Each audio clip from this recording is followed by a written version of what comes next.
For the first time in 2018, the Wareham Gatemen travel to Lowell Park in Cotuit, Massachusetts to take on their Western Division rivals, the Cotuit Kettleers. Hi everybody, welcome to Lowell Park in Cotuit alongside Cam Stewart. I'm JD Rachi. Thank you so much for taking some time out of your day to join us. The day before the 4th of July, the Gatemen will have the 4th off tomorrow, but tonight a pretty good matchup between two teams that have seen each other only once this season. Yeah, it's a good matchup. We saw them only the third game of the year, so some major roster turnover. I know we talked about that a little bit in the post-game show last night, but a lot of temp guys gone, a couple of guys from Wareham at least gone to Team USA, one or two from Cotuit as well. So it's basically like they're facing each other for the first time this year. And this is a bit of a danger game for the Gatemen. They've already lost 2 in a row.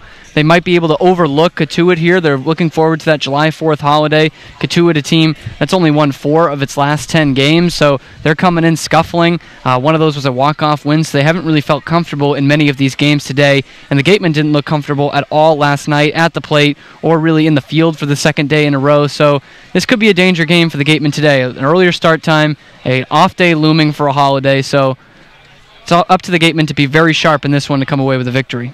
As you mentioned, the Gatemen now losers of 2 in a row after a tough loss last night, 5-3 against the Bourne Braves. Gatemen moving to 0-2 against their arch rivals, if you will, on the season last night. But really, it was a game where nothing seemed to be going right for the Gatemen until the very end. Yeah, and they weren't able to put much offense on the board. 3 runs is actually a bit of a surprise when you look at the box scores. They were dominated by Jared DeCesare. Only came away with 6 hits the whole game. 2 of them were solo homers, and DeCesare was just so comfortable in that game. Only struck out 1, but that kept his pitch count way down. It was well under 100, and he was able to have at least 4 single-digit pitch innings. So he was a guy who worked quickly, and they weren't able to hit his stuff. He was a ground ball pitcher. We knew that coming in, although he leads the league in strikeouts in the Cape. He was a ground ball pitcher in college, and he was able to do that last night, and the Gatemen were very frustrated at the plate. Didn't really make any adjustments to work the count too much. As I mentioned, those single-digit pitch innings, even one where he had 9 pitches and allowed 3 hits in the inning, so he was incredibly efficient. Gatemen have to work the count tonight. We mentioned that last night as a pregame point, is they needed to get to that Bourne bullpen, which is really faltering as of late. Anytime you can get to a bullpen in any level of baseball is what you're aiming for. And tonight the Gatemen need to get back to what they know and something they've gotten away from the last week or two, and that's working the counts, getting guys on base, and letting the big hits come from there. Offensive struggles last night galore for the Gatemen, only 6 hits against the combination of Jared DeCesare, Gavin Williams, and Greer Holston on the night for Bourne, but the pitching was pretty good. Connor Lund looked good in his second start of the year. Yeah, Lund was pretty much in control. The 4 innings only gave up 1 run, and he really didn't have much trouble.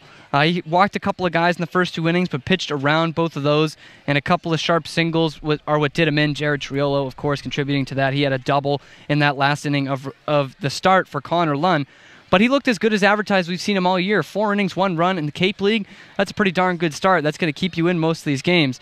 Thankfully for him, he's not going to have to go against Jared DeCesare most nights. And I think this is a good build-off for Joey Matulovic today. Maybe his last start as a member of the Gatemen. He has been obviously stellar this year. And when the start of the day before lifts you up like that, it becomes easier and easier to pitch the next day. So I expect another great start from Matulovic today and keep the Gatemen in the game. And looking forward to this Cotuit team now, 9-8-1 on the season, 5 points back of the leading Gatemen in the West Division. But something interesting that we really haven't seen from a lot of teams is the discrepancies between the way they play each division. 8-3 against the East, excellent record, 1-5-1. They have really struggled against West Division opponents this season. Yeah, it's really been, as you said, a struggle for them. The Gatemen have played a lot of Eastern Division teams too, and we've been talking about that a lot in the early going of the season. And Cotuit has done their job against the East, but that's not going to gain you the points in the West. Whenever they come in with these big divisional matchups, they seem to fall. And that's why I mentioned tonight could be a trap game for the Gatemen. This team really needs to start winning games in the Western Division, the Kettleers. And this is a big night for them. They need to keep in the chase. They're in that playoff picture right now, but it's fading down there in the bottom of the Western Conference. So they really need to start stringing some wins together inter-division to really get in that playoff conversation again and maybe even make a push for hosting a playoff series. And one guy that could help them get back on track, Bo Brundage, the center fielder out of Portland. He has been absolutely red hot over the last couple of days, had a walk-off home run the other day for the Cotuit Kettleers against the Chatham Anglers, and his average has been just steadily climbing. He's at 294 now, and he's really, I don't want to call him a five-tool guy, but he's got a lot of tools. He's speedy on the base paths, and obviously he can hit at 294. Yeah, he's a very well-rounded player, son of a minor league manager, and as you mentioned, that's climbed up. He had a really slow start to the season, but so far, he's poured in a couple of doubles, that one homer, the walk-off you were talking about, and 8 RBI as well. Strikeout numbers have gone down. 10 and 51 at-bats still isn't great, but a lot of those coming in the early going of the season. So he's definitely one of these great, well-rounded guys with a lot of the best hitters in the league going off to Team USA right now. He's one of the ones that's staying and should prove to be, from what we saw during the college season for him at Portland, should be one of the best hitters in the league, I think, going into the All-Star break in a couple weeks. Should be interesting to see what we see from Bo Brundage, as well as guys like Joey Matulovic today. Cam, you mentioned, might be Matulovic's last start as a Gateman before heading off to the big leagues and signing with the Brewers. That'll do it for us now here at the broadcast table, but we're going to send it into Gatemen Pregame Live with our host today, Enrique Demore.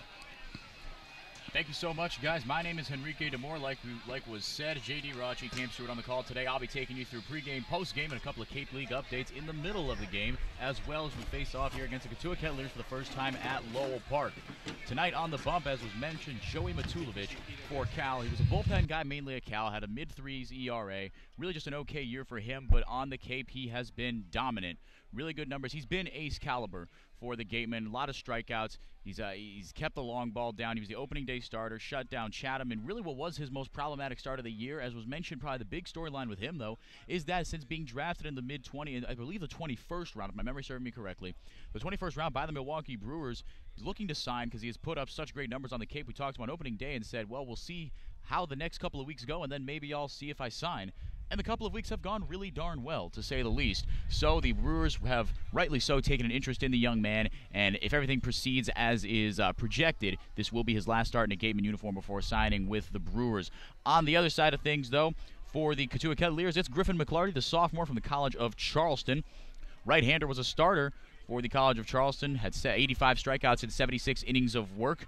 A very solid 3.32 ERA, but on the Cape it's been a bit of a different story, a 5.86 ERA in his 3 appearances. Not a big strikeout guy, just 8 strikeouts and 12 innings of work, 4 walks, a scattered 18 hits as well, was roughed up on June 27th. That was his last start against the Bourne Braves. His team was able to battle back and win that one, though, 6-5, gave up 4 earned runs on 7 hits, 1 strikeout, 2 walks in 3 innings of work. Opponents batting a scalding 380 against him. And if there's a game for this Gatemen offense to bounce back in, it would be today against McClarty. He's a back-of-the-rotation guy for Cotuit. Cotuit searching for a win after tying with the Falmouth Commodores, the languishing Falmouth Commodores, 2-2 in 12 innings yesterday at Arnie Allen Diamond at Gov Fuller Field. And the Gatemen trying to bounce back from a 2-game losing skid, push their record to 13-8 before an off day on the 4th of July.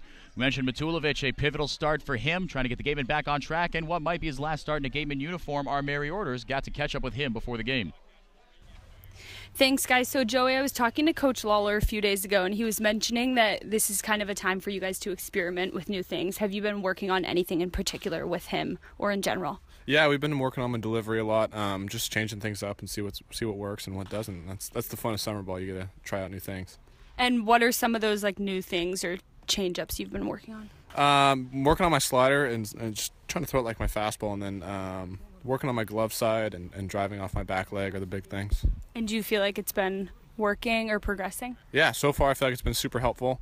Just getting better as the outings go on, which is what I like to see. And you've been with the Gatemen for 2 summers now, and today might be your last start. How are you feeling about that? I'm excited. If it is my last start, I'll be bummed because I love being here. I love the organization, love my teammates. But life goes on, I guess, for better or for worse. So the 4th of July is tomorrow. Do you have a favorite holiday? Favorite holiday? I might have to say 4th of July because my birthday is 2 days after, so it's kind of like a fun week. Yeah. So it's like a celebration for you? Exactly, yeah. I mean, you could say so. And Gatemen fan Tom Crane, you know Tom, was wondering if you could be a tree, what kind of tree would you be? If I could be a tree, I'd probably be like some sort of Japanese cherry tree. I don't know why. I just think that would be fascinating. Are they calming or just? I don't know. To be honest, I saw one outside of Fenway Park that was planted for someone as a memorial, and I kind of fell in love with it. That's cool. Who is a player when you were a kid that you looked up to? That I looked up to as a kid. I don't know. I honestly didn't watch too much baseball as a kid. I was usually outside doing stuff, like random stuff, like fishing or riding dirt bikes. I don't know. I didn't watch a ton of baseball. If I had to say someone, I'd say Barry Zito, just because he played in the Bay Area. Pitcher, big name, yeah. Do you think you eventually want to go back to the Bay Area? Yeah, it's going to be tough to leave the Bay Area. I mean, it's a pretty great place, I say. Are you a Warriors fan? Yes. How do you feel about Boogie Cousins going? Well, I think they're going to have to change the name from the Golden State Warriors to the Golden State Goats because it's the greatest team of all time. So, but that's just my thought. That's a good answer. Joey, thanks so much. Guys, back to you.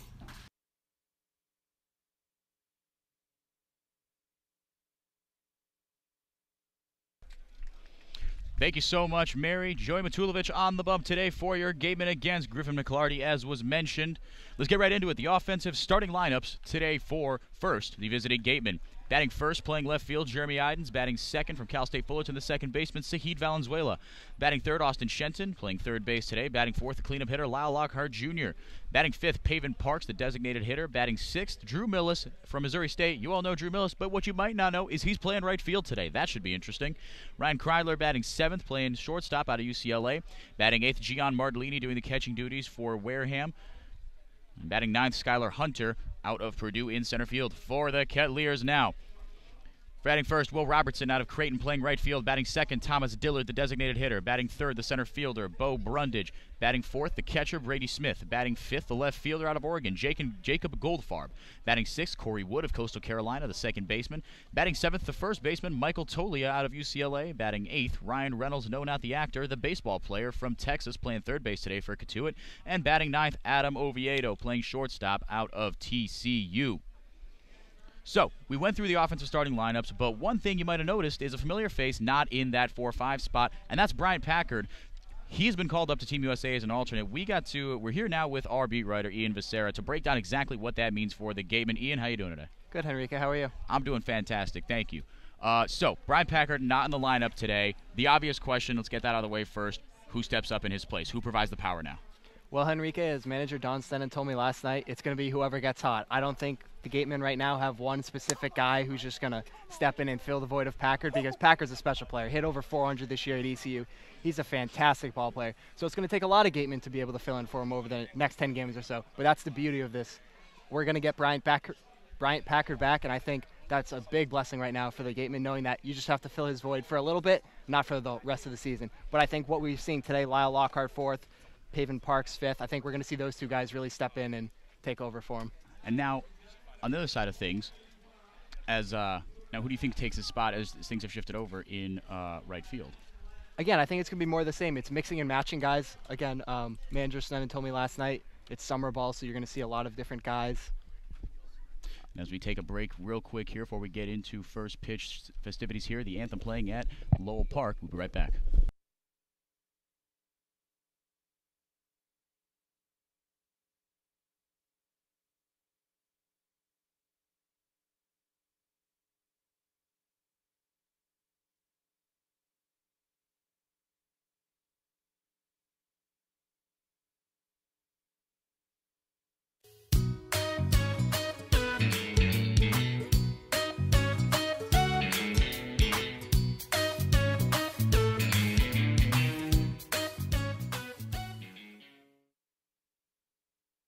Shop from home year-round on Gatemen.org. You can customize your Gatemen gear from any device, anywhere. We offer a large selection of apparel and unique gifts 24/7, 365. Hard to find sizes, colors, and styles. Youth Clinic registration is also available. Visit us today and remember us for holiday gifts at Gatemen.org.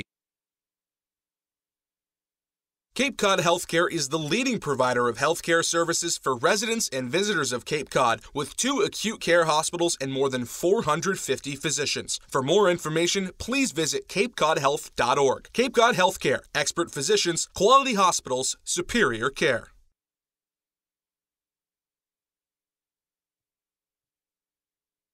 What time is it?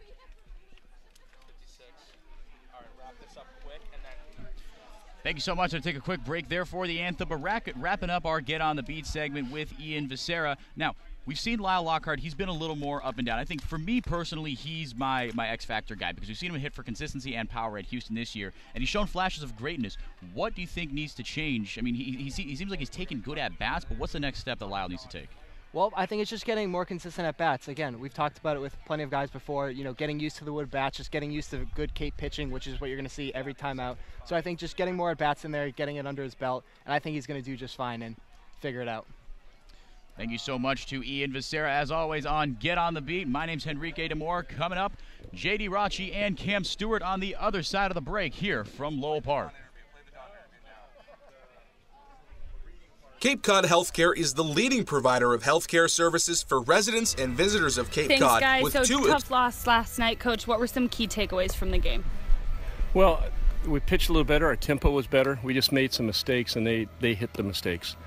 We threw a left-handed pitcher through to a change-up to a left-handed hitter down and in, and wasn't a good pitch. The guy wasn't able to pull a ball, and we did him a favor, and he rails one down the line there for a double, and that scored some runs. So it just, in this game, you got to make fewer and fewer mistakes because the hitters are better and better, and as a result of that, the mistakes are hit. So maybe in college you might get away with it, but here you don't. So I think we only made about 4 or 5 mistakes, but unfortunately all those meant runs for them. Mm-hmm. And Lund went 4 innings with 4 strikeouts and only 1 run allowed. Was that the outing you were expecting from him? Well, yeah, because he improved. He was able to get his breaking ball over. That was the big difference. Last time he couldn't get a breaking ball over. So he tightened it up, made it a little bit harder, and it looks a lot better. So he's got a shot now. If he can get that over like that, he can be the type of pitcher we think he can be. And he made a great adjustment, so we're happy to see that. I was talking to Coach Lawler a few days ago, and he was mentioning that this is kind of a time for the guys to experiment and try new things. Would you agree with that for the position players as well? Well, they don't really have to try new things because they aren't trying new pitches or anything. I mean, they might try a little different approach to hitting or something like that if they're struggling, which they do have to do because the velocity, they're not used to that constantly. So they have to make adjustments. So I like the word adjustments versus experimenting. They have to make adjustments to take their game to the next level. And tonight might be Joey's last start for the Gatemen. He's been here for 2 summers. What has he meant to the organization? Well, I mean, obviously he's a leader and everything else, and we wish him the best if it does happen, and we wish him the best if it doesn't happen. So we'll know. I'll be up at July 6th up till midnight to find out whether we get to keep him a little bit longer or not. So he's been great. He's a team leader. He's taken the young pitchers under his tutelage out there and has taught them a little bit about this. So whatever happens, happens. It's out of our control. And lastly, it's the 4th of July tomorrow. Do you have any fun plans? No, really don't. I live in a place that if I move my car, I'll never get a parking spot. So I'm thinking I'm just going to leave it there and relax and enjoy an off day. Great. Coach, thanks so much. Okay. Guys, back to you.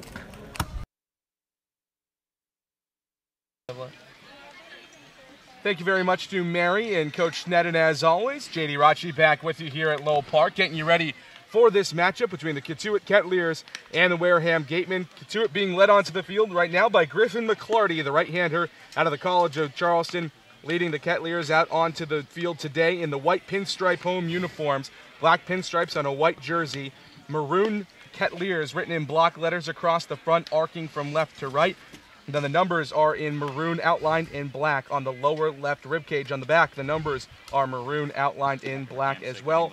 Players who would like to wear long socks today for the Kettleers will do so with maroon socks, and it's maroon caps with the Kettleers logo on them. For the Gatemen today, the uniforms are the road blues. The Gatemen W in red block lettering on the left breast, outlined in white. Then below it on the opposite side, on the right rib cage, is the numbers today for the Gatemen. Numbers on the back are red outlined in white. The pants are gray with blue piping. As we mentioned today, Griffin McClarty, the right-hander from the College of Charleston, gets the start. And as Henrique told us in the pregame show, it's been a bit of an up-and-down season for McClarty, mostly down. A 5.6 ERA in 3 starts. He's gone 12 2/3 innings, given up 18 hits, 8 runs, all of them earned, 4 walks, and 8 strikeouts. First batter he'll face, the leadoff man today for the Gatemen, is the right fielder from UCLA, Jeremy Idens.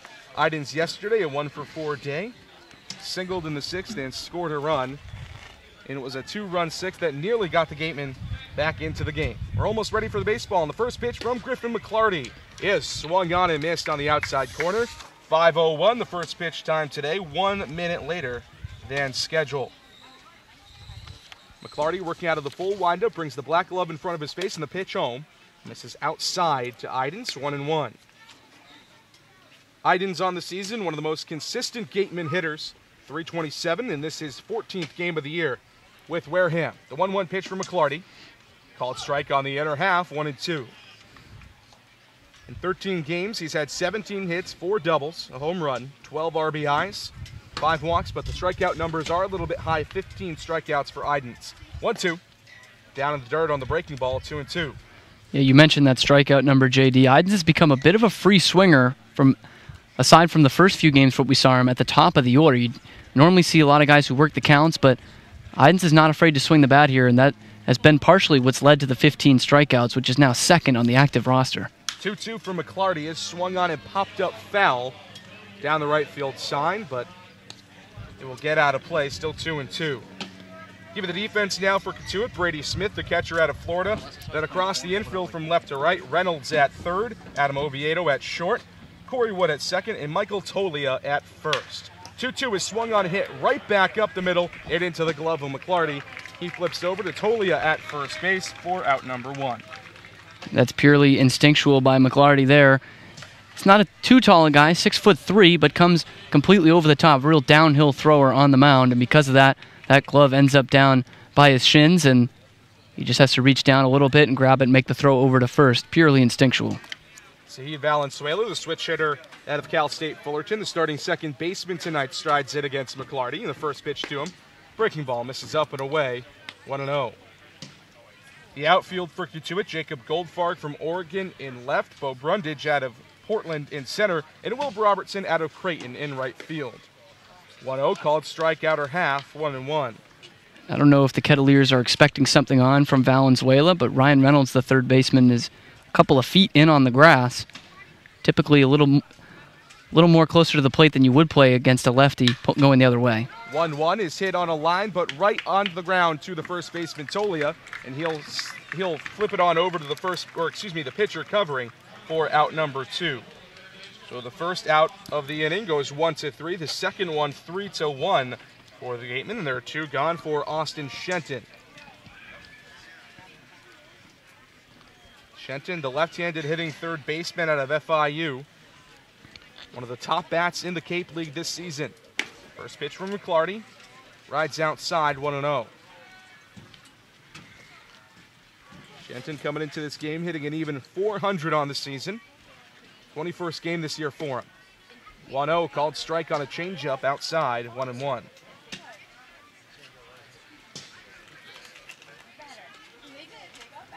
Shenton had a stellar season this year at FIU and has done even better here on the Cape against what some would consider better competition than Conference USA, as the 1-1 misses inside and a breaking ball, 2-1.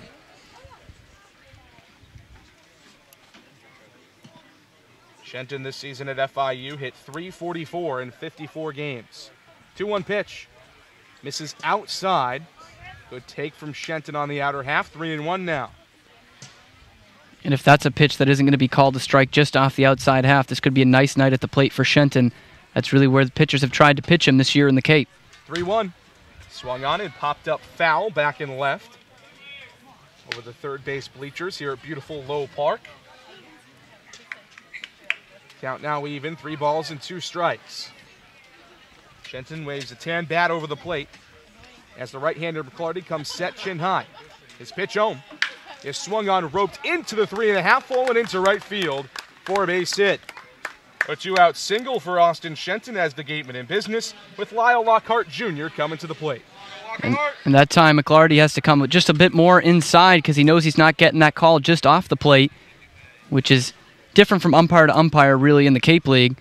He has to come a little bit inside. Shenton finds the room to pull the ball to right field, which is where his hits have gone. Most of them have gone this year, and that's the big reason why he's got that .400 average, pulling the ball to right.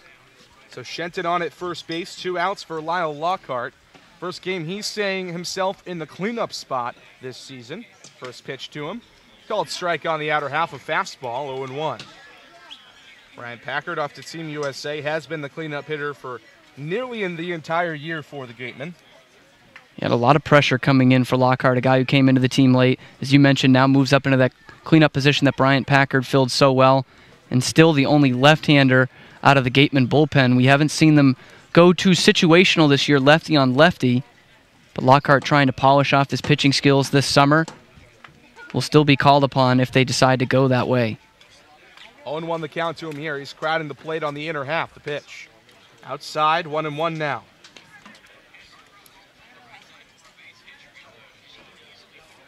Lockhart hitting at .226 on the season. 11 games, 7 hits. The one extra base hit for him, a home run against YD in the doubleheader last Sunday. Right-hander McClarty comes set at the waist. The 1-1 is waved on and missed. Out in front of a breaking ball. It's 1-2 now. Top of the first from Lowell Park. No score still between the Gatemen and the Cotuit Kettleers. McClarty comes set in the stretch on the first base side of the rubber. Throw over, but Shenton is back in time headlong.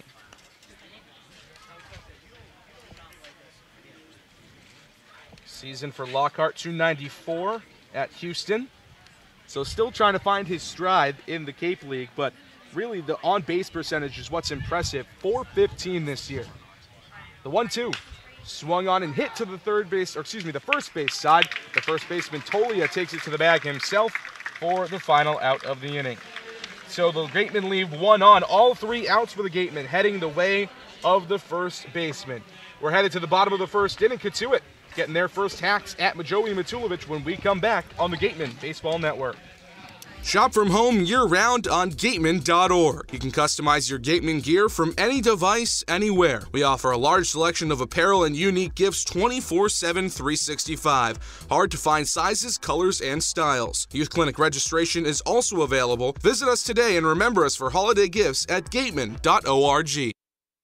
Cape Cod Healthcare is the leading provider of healthcare services for residents and visitors of Cape Cod, with 2 acute care hospitals and more than 450 physicians. For more information, please visit capecodhealth.org. Cape Cod Healthcare, expert physicians, quality hospitals, superior care. Mezza Luna is a family-run Italian restaurant celebrating 80 years in business. Located on Main Street in Buzzards Bay, Mezza Luna specializes in Italian cuisine, a lunch menu that's the best deal in town, and serves Cape Cod's famous prime rib every Wednesday and Saturday. Come enjoy the feast at Mezza Luna, the Italian family restaurant.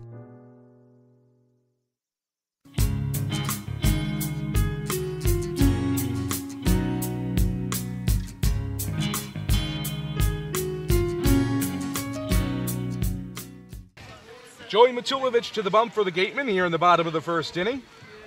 Scoreless tie right now between the Cotuit Kettleers and Wareham. And Matulovic this season has been nothing short of an absolute revelation for the Gatemen.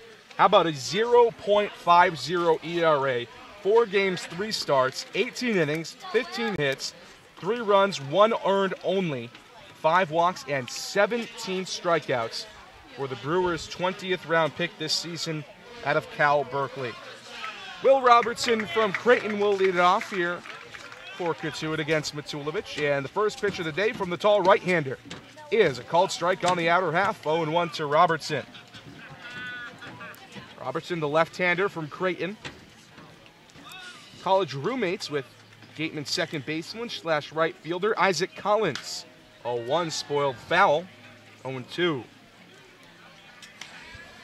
And Matulovic only 1 earned run all year, that coming in a 4-3 win against Orleans on Father's Day. Also had a 4-inning shutout relief appearance at Bourne a couple weeks ago, kept the Gatemen in that game. 0-2, breaking ball popped up on the infield. Right side, Sahid Valenzuela, the second baseman, camps out underneath it for the first out of the inning. So Matulovic makes quick work of Will Robertson, and now Thomas Stillard, another left-hander, or I should say a switch hitter batting left. DH from Ole Miss strides in against him. Dillard at .271 this season. This is his 15th game, 13 hits, 2 doubles, a home run. 7 RBIs and 9 strikeouts. First pitch to him, misses inside on a bouncing breaking ball that comes back right toward us on the third base side of home plate, 1-0. 1-0 pitch from Matulovic. Pop foul back and left, 1-1.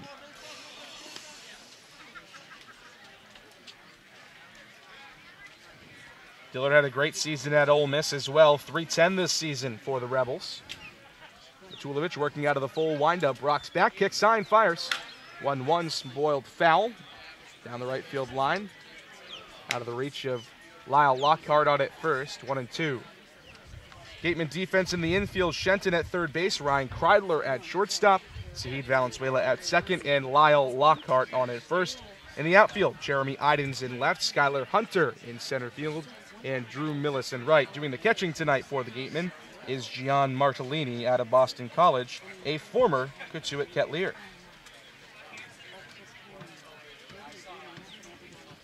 Play resumes after a couple of new balls are given to the umpire. Here's the 1-2 from Matulovic.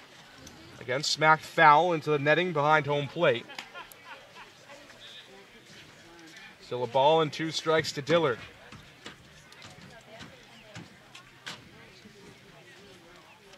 Matulovic working quickly. Here comes the 1-2 from the right-hander. Breaking ball, knuckled foul down the third base line. We'll do it again at 1-2. I don't know how you live with that if you're Dillard. On the pitch before, Matulovic brings one that he can't catch up to at 94, and then with 2 strikes, drops one at 79, a 15-mile-an-hour difference, and he's lucky just to fight it off. 1-2 here for Matulovic, is fouled off again. Hit a post and then ricocheted back into the field of play, but looks like Mike Mobbs will come out of the Gateman dugout and pick up the ball. Still 1-2 to Dillard, so at the very least he's fighting here against Matulovic. 1-2 to Dillard, a blue sleeve on his left arm. Holds a black bat on his back shoulder. The 1-2. Just outside. Fastball looked pretty good from here. 2-2 though. It was exactly where Matulovic wanted it too. We saw that corner miss in the first half of the first inning, the top of the first inning. Matulovic not getting that call either. 2-2 from Matulovic is sprayed foul down the right field line. Drew Millis gives it a look. Count is even at 2-2.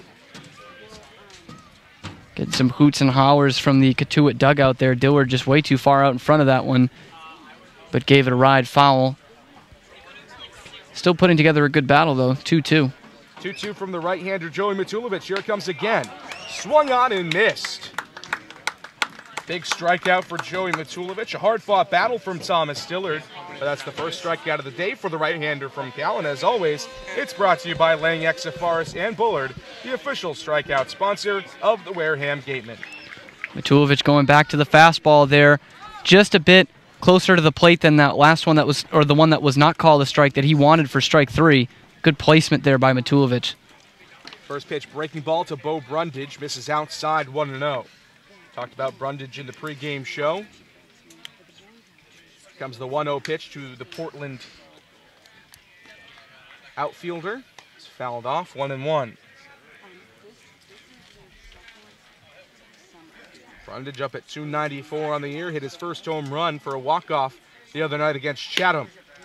1-1 outside, 2-1 now. That game went into the 11th inning here at Lowell Park and was in danger of ending in a tie because of darkness. That's why we got an early start today. The 2-1 pitch swung on and popped up shallow into right field. Drew Millis will get an early fielding opportunity, and he converts for out number 3. 1-2-3 go to the Kettleers in the bottom of the first inning. We'll head to the top of the second. Gatemen trying to break a scoreless tie when we come back on the Gatemen Baseball Network. Soft as a Grape has 10 retail locations on Cape Cod, so even when you're cheering on your Gatemen at any away games, stop into a Soft as a Grape store for the best Cape Cod products. Stores located in Falmouth, Mashpee, Woods Hole, Hyannis, Chatham, Provincetown, Edgartown, Oak Bluffs, and Vineyard Haven. From beach day to every day, Soft as a Grape has you covered. Whatever your goals may be, Joe Crespi and the Merrill Lynch of Taunton will work with you to develop a customized financial strategy designed to help you pursue what's important to you. Managing your wealth and listening to you is their top priority. Folks, after the game, be sure to visit El Mariachi on Main Street for the best Mexican food in Wareham. The cantina provides a delicious late-night snack accompanied by fun cocktails.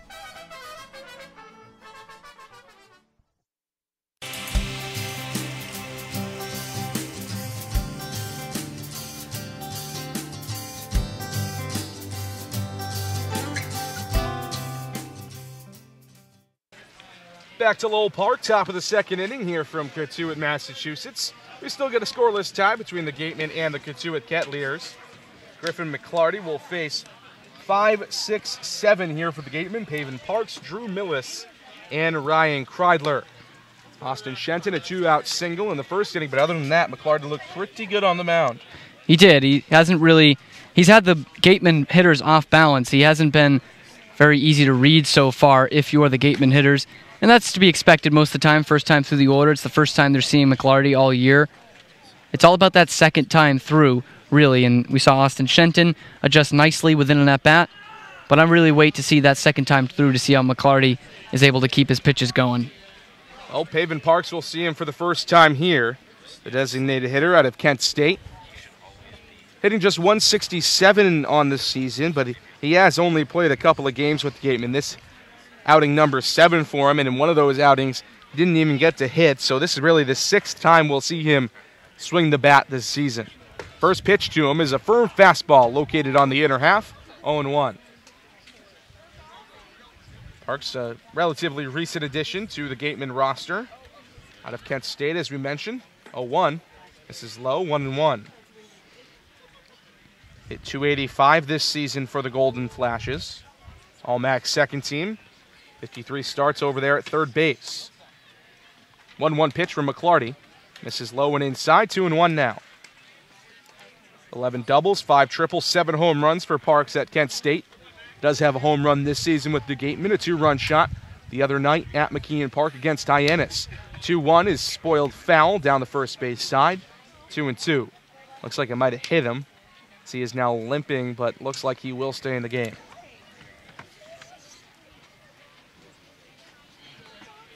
Takes a second to readjust himself on the outside of the batter's box. Now the umpire will take that time to wipe off the plate. 2-2 to Parks. The left-hander out of Kent State. Wearing black and white batting gloves, gripping a tan bat. Steps in, crowding the inside corner of the plate. Here comes the 2-2 from McClarty. Breaking ball again. Chop foul down the first base side. We'll do it again at 2-2.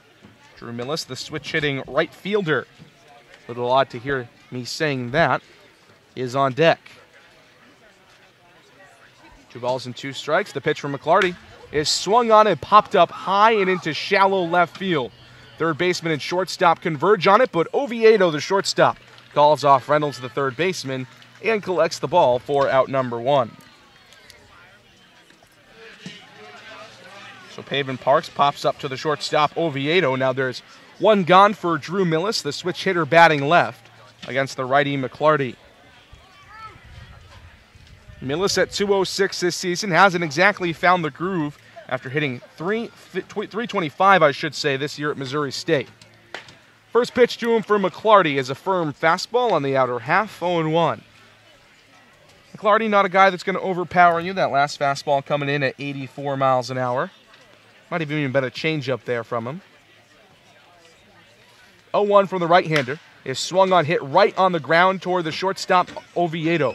He comes up firing, and his overhand throw to first base is in time. 2 gone. Yeah, what you were saying about McClarty, all his pitches that we've seen so far have been anywhere between about 82 and 86 miles an hour. And like I was talking about with Matulovic last inning, the changing of speeds is so tough to adjust to as a hitter. And if you're McClarty, that's why you're not striking a lot of guys out. It's because you're not able to change the speeds, but his breaking stuff is good enough that he induces a lot of ground balls, like we just saw. 2 gone now for Ryan Kreidler, the shortstop out of UCLA. First pitch to him is swung on, pop foul, right side, but out of play. Kreidler had the day off yesterday.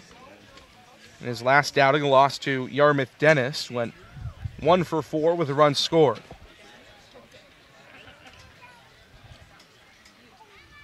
The 0-1 from the right-hander McClarty is swung on, hit back up the middle, diving stop, but no, it gets through under the glove of Adam Oviedo and into center field. Another 2-out single for the Gatemen. Austin Shent in the last inning, and now Ryan Kreidler here with 2 outs in the second. And just as I was talking about 82 to 86, he pops one in at 89. Fastest one he's thrown today by a pretty considerable margin when you're talking miles an hour. And Ryan Kreidler likes that. Lurks on the fastball and is just able to get it through into the center field for a base hit. Now former Kettleer Gian Martellini steps in, played last season with Cotuit. Only in his 4th game this year with the Gatemen. McClarty working out of the stretch, the first pitch to him. This is inside, 1-0.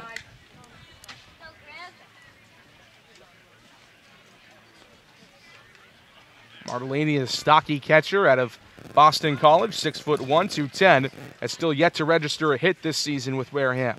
1-0 for McClarty is swung on and driven high and deep into left center field, but the left fielder Goldfarb has a beat on it the whole way and makes the play in the left center field gap for the final out of the inning. So back-to-back innings for the Gatemen with 2-out singles, but they can't do anything with either of them. We're headed to the bottom of the second inning. Still no score from Lowell Park here on the Gatemen Baseball Network. Learning at Curry College extends beyond the classroom and is embedded in all that they do. Curry prepares students to engage in successful careers and active citizenship with a global perspective. Explore undergraduate majors, minors, and concentrations, including new majors in accounting, biochemistry, and software development, online at www.curry.edu. Get Gatemen gear. Check out the latest styles and colors of your favorite Gatemen apparel. Also in stock, a large selection of Cape League items, including tickets to the All-Star Game. Test your pitching speed and pick up.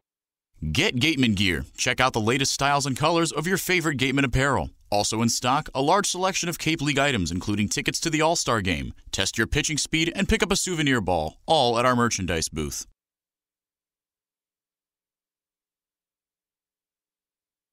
Since 1950, Morse Insurance has consistently Get offered Gatemen the best gear. insurance Check out the at latest styles and competitive colors rates of to your favorite generations Gatemen of clients apparel. in southern Also in stock, Massachusetts. a large If you're selection of Cape frustrated with League paying items, for what including essentially tickets to the feels like just All-Star a piece Game. of paper, Test your it's pitching time for you speed to and check pick up a out the souvenir ball, one-of-a-kind client all at our experience merchandise that only booth. Morse Insurance can deliver.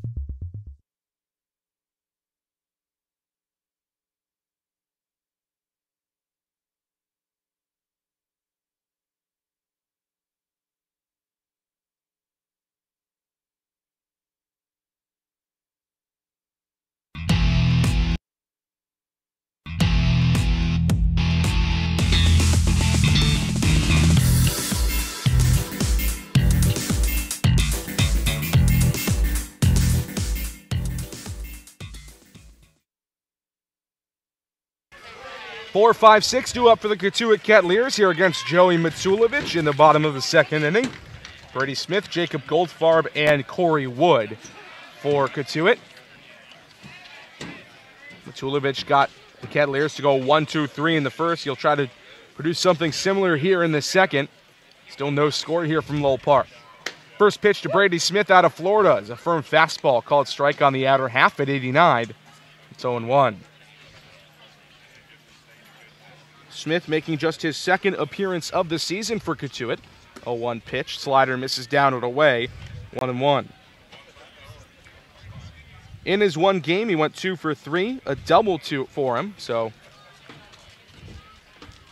Florida coming off the College World Series. Smith settling in here at Cotuit. 1-1 outside again on the slider, 2-1 now. Smith hit .263 this season for the Gators. 30 hits, 4 doubles, 2 homers, 13 RBIs, 2-1 for Matulovic. Called strikeout or half again, 2-2. Matulovic is living on the outside corner in this at-bat against Smith. Yeah, and he's made the adjustments. He missed a couple calls that he wanted in the first inning, but has not shied away from that corner. Here comes the 2-2 from him. Breaking ball low in the dirt. Good stop by Martellini, even though there's nobody on base. Full count, 3 balls and 2 strikes now to Smith. Smith wearing the Gator blue shin protector on his left leg. White batting gloves grip a tan bat. The payoff pitch for Matulovic is swung on, pop foul back and right over us. The count holds at 3 balls and 2 strikes.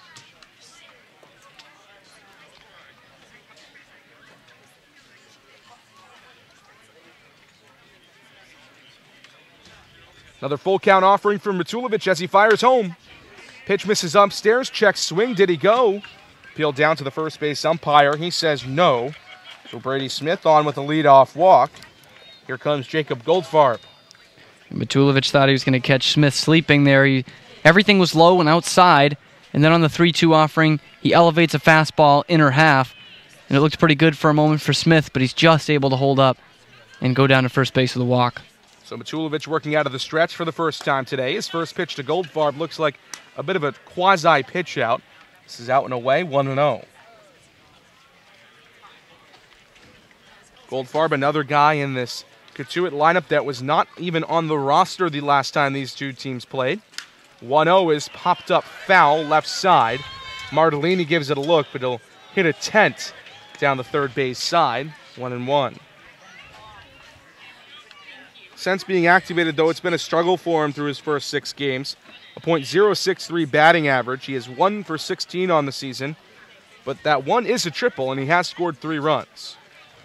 1-1 for Matulovic. Swung on, hit to the right side of the infield under the glove of Lyle Lockhart. Zahid Valenzuela picks it up and flips to Joey Matulovic, just barely in time to get the speedy Goldfarb down the first base side. Moving up to second is Brady Smith. So a productive out for Jacob Goldfarb, but he nearly reached on an infield single. And this is a great play by Matulovic. The awareness, he knows he's got to get over right away and a ground ball down to first base. And it's that point of indecision from Lyle Lockhart, the first baseman. It's just far enough where he probably shouldn't have gone after it and let Valenzuela get it himself so he could cover first. But instead he goes after it, misses it, and luckily for him, Matulovic with that 6'4" frame is able to get down there very quickly. And Valenzuela, with a quick flip to him, gets him by a hair. First pitch to Corey Wood from Matulovic, misses inside, 1-0. Matulovic working with a runner in scoring position for the first time today as Corey Wood, the left-handed hitting second baseman from Coastal Carolina strides in. Matulovic comes set at the chest. The 0-1 pitch is waved on, tipped into the glove of Gian Martellini. Blew a fastball by him, 1-1. Matulovic, another guy that's not going to overpower you with the fastball, coming in at 89, although that is pretty good for a guy that has only played 3 years of college ball. He'll develop that fastball in the majors. 1-1. Called strike, outer half on a fastball. 1-2. That one coming in at 90. And I should say, in affiliated baseball in the minor leagues, obviously won't go right to Milwaukee whenever he does leave. Ball and 2 strikes here to Wood. Short second baseman from Coastal Carolina. The 1-2 is swung on and rocketed, but right at Drew Millis. It was so hard hit, in fact, that Brady Smith will not be able to move up from second. So now 2 gone with a runner at second base for Michael Tolia. That's as tough as they come for Wood. Hit it right on the button. And Millis, I don't even think he had to move back or in a step. He was just right in his position. And those are always the toughest. The line drives hit right at you, but Millis in his first action in right field plays it perfectly. He's now seen 2 balls to him, 1 in the first and 1 here in the second. It's more than Isaac Collins could have said for his 3 days at right field as Matulovic delivers a first pitch fastball on the outer half, called strike to Michael Tolia. First baseman out of UCLA, big tall guy, 6'5", 209, out of Gig Harbor, Washington. Here comes the 0-1 for Matulovic. Misses low, skips off the glove of Gian Martellini. And moving up to third easily is Brady Smith. That will likely be scored a wild pitch against Matulovic. So runner now 90 feet away with 2 outs. And looks like there's something in Martellini's eyes. Yeah, must have got some dirt up in the eyes there. Nothing he could do on that pitch. Matulovic maybe a bit too nasty for his own good there. And I think Martellini gave it the best effort he could and is able to block it, but it still ends up going a couple feet down the first baseline, and an easy play for Smith to advance as the trainers check on him. I think that there's been a couple of pitches in the dirt here for Matulovic in this inning. And I think eventually either an accumulation or one big one just came up and got Martellini in the eye as he tries to get it out. All 3 trainers for the Gatemen, now they're going to put eye drops in there. So obviously, with a position like catcher, eyesight is pretty crucial to success. Yeah, and he's elected to ditched the shades today. We've seen Drew Millis, when he's out there, we'll keep him on for a couple innings. Then when those shadows go over, he'll ditch him. But none for Martellini today, and he's already paying the price in the second inning. So in the middle of Michael Tolia's at bat, Martellini not injured. I don't think that's the right word, but just trying to get something out of his eye. But let's talk about Tolia. Big guy, 6'5", 209, as we mentioned, but through 10 games this season has struggled for Cotuit. Just a 118 average. He's 4 for 34, although he has scored 4 runs. He's got no extra base hits, 4 RBIs, 5 walks, 12 Ks. And that's after a stellar season at UCLA. Hit .336 for the Bruins and was named a member of the Pac-12 All-Conference team.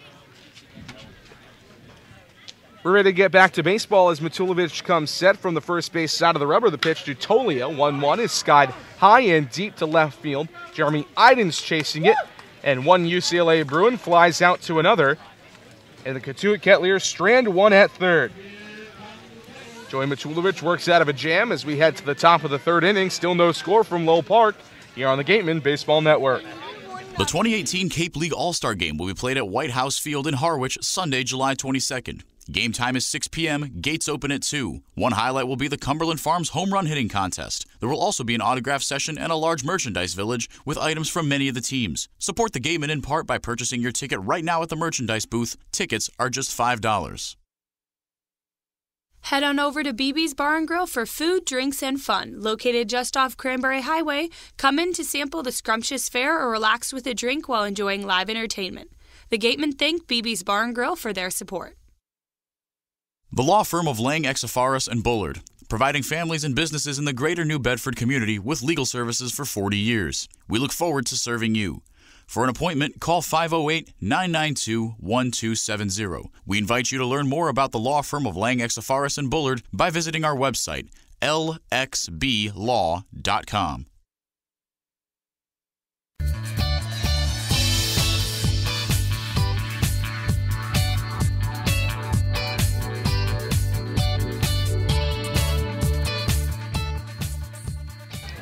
Both pitchers nearly untouchable through the first 2 innings as Griffin McClarty comes back out to the mound. He's given up just 1 hit in each inning. Neither has come with less than 2 outs, and both have just stayed at first. Meanwhile, Joey Matulovic has walked just 1 and has yet to give up a hit. It'll be 9-1-2 for the Gatemen in the third. Skylar Hunter, Jeremy Idens, Sahid Valenzuela. Switch hitting Hunter out of Purdue, the center fielder today. Will lead it off as McClarty finishes up his warm-up tosses, and Hunter has been somebody that's struggled a lot this season, hitting just above 100 on the year, 131, and he's got the most at-bats on the team, so it's not like he doesn't play every day and the average is low. It's just the fact that he has just struggled to find places to put the ball, and the strikeout numbers have been very high for him, 20 Ks in 18 games this season for Skylar Hunter. And I think the Gatemen have played well enough, whereas his defensive output has been much better than his lack of offense so far. And because of that, you can stick him down in that number 9 hole, a second leadoff position, if you will, and just let him try and work this out. It's a month into the season, but you can just keep rolling with him because he's so good defensively. First pitch misses outside. Here comes the 1-0. Swung on, chopped to the second baseman. Wood, 2 hops into his glove, sidearm throw to first for out number 1. Skylar Hunter grounds out 4-3 to start the third. Now, top of the order for the Gatemen, and Jeremy Idens. And Cam, you kind of talked about it and touched on it. It's going to be important for the Gatemen this second time through to be smart hitters and kind of adjust to what McClarty has shown them thus far. Yeah, he's throwing a lot of strikes. As we mentioned, he's not a big strikeout guy, and because of that, that means you're throwing pitches to hit. And so you just got to make these adjustments in the game. Second time through is the way to do it in the Cape. First pitch to Jeremy Idens is scorched high and deep to right field, over the right fielder Will Robertson, and down toward the wall. Into second base with a stand-up double is Jeremy Idens. So the Gatemen are in business. First runner in scoring position they've had today, as Idens reaches second with Sahid Valenzuela coming to the plate. How do you like that? First pitch, second time through the order. The Prophet, Cam Stewart, as we call him here at the Gatemen Baseball Network. Zahid Valenzuela, the switch hitter batting left from Cal State Fullerton. 0 for 1 today, grounded out 3-1. The first baseman Tolia to the pitcher McClarty in his first at-bat in the first inning. McClarty working out of the stretch from the third base side of the rubber. Comes set at the waist, the pitch home. This is outside, 1-0. Idens with a decent secondary lead. Slightly above average speed on its second base. You figure something into the outfield would score him here. Open stance from Valenzuela, 1-0, is slapped foul back into the chain link fence behind home plate, 1-1 now. Yeah, and even a slap hit to left field can maybe score him. And Adam Oviedo, the shortstop, is playing behind the runner, and usually it's not uncommon to see that with a runner at second base, but usually they go back to their position, and Oviedo still staying to play him up the middle after trying to hold the runner on. 1-1 is swung on, slapped into left field. It'll fall in front of the left fielder and in for a base hit. Idens up to third, held up there by Mike Mobbs. But now runners at the corners and just one gone for the Gatemen. Yeah, that one not going to get it done. When I said he could have scored on one to left field, I was thinking roll one to where Oviedo should have been. It was slow roller enough to get him in there, but that time just too sharply hit by Zahid Valenzuela. He's making a habit of that. Hitting it maybe even too hard. But still a good position here, first and third. Listen, if that's a problem you're having, that's a problem you're going to take if you're Zahid Valenzuela. Yeah, that's all right with the Gatemen. Coming into this game, hitting .368 on the season. Now the best hitter in the Cape League, Austin Shenton, strides in. He's already 1 for 1 today with a single. Runners at the corners for him, the first pitch. Fastball outside, 1-0. Clardy ramping that one all the way up to 89. Shenton deposited a single into right field with 2 outs back in the first inning. He'll try to pick up another RBI here. He's got 13 on the season. 1-0. Outside, 2-0 now.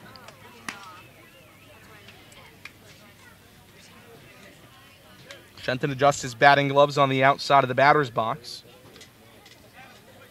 Navy blue, Florida International batting gloves, gripping a two-tone black and tan bat. 2-0 for McClarty home. Swung on, hit into the 3.5, folded into right field, a base hit. Iden scores from third. Zahid Valenzuela chugging for third. So from first to third goes Valenzuela, but now it's a 1-0 lead for the Gatemen here in the third inning. And that just looked like deja vu for Austin Shenton. Gets in a hitter's count and deposits it the same way he did his first time up in the first inning. Sharp single to right field. Doesn't try to do too much with it. Just pulling the ball, gets that run home, and gets a runner from first to third. So now similar situation, the exact same situation actually here to Lyle Lockhart. Runners at the corners, just 1 out. Valenzuela with good speed at third base. Shenton with about average speed on at first. Lockhart 0 for 1 on the day, grounded out 3 unassisted to Michael Tolia at first base in his first at-bat in this one. First pitch from McClarty. It's down below the knees, a firm fastball, 1-0 to Lockhart. We've talked about how Lockhart has found ways to reach base. It's been a struggle, though, for him to put the ball in play. Still hitting just above 200, a good opportunity for him to get things going here. The infield on the grass. 1-0 is hit right at the second baseman. Wood fakes a throw to home. On to second for 1, on to first, not in time. Lockhart beats it out at first base. Zahid Valenzuela scores from third. And now it's a 2-0 lead for the Gatemen here in the third inning. And this is how you're taught to play it. If you're the second baseman, Corey Wood, he knows it's coming in hot at him. May have a chance at the plate, decides he doesn't, but he knows he can end the inning with a double play, and that Lyle Lockhart isn't exactly the fastest guy on this team. It just takes a bit too long to develop. He almost fakes a throw home to the plate with that pump, and then goes to second and on to first, and that's why Lockhart's able to beat it out and get the run home. So Lockhart on at first with a 4-6 fielder's choice. Throw over, he is back into the pillow headlong. So now 2 outs for the Gatemen. A 2-0 lead for Wareham, though. Runner at first in Lyle Lockhart with Pavin Parks at the dish. First pitch to him. Fastball, called strike on the outer half. 0-1 at 88 miles an hour. Parks 0 for 1 today. Pumped out to Adam Oviedo at shortstop. Back in the first at-bat of the second inning. Long, tall stance for him here. The 0-1 pitch from McClarty. Misses low, 1-1 now. Parks trying to find his stride here on the Cape. We thought it might have come after that 2-run home run in the blowout win over Hyannis at McKeon Park on Saturday. Hasn't quite found the stride, though, that he would like. McClarty working from the third base side of the rubber. Throw over to first, but Lockhart is back in standing up with no tag applied.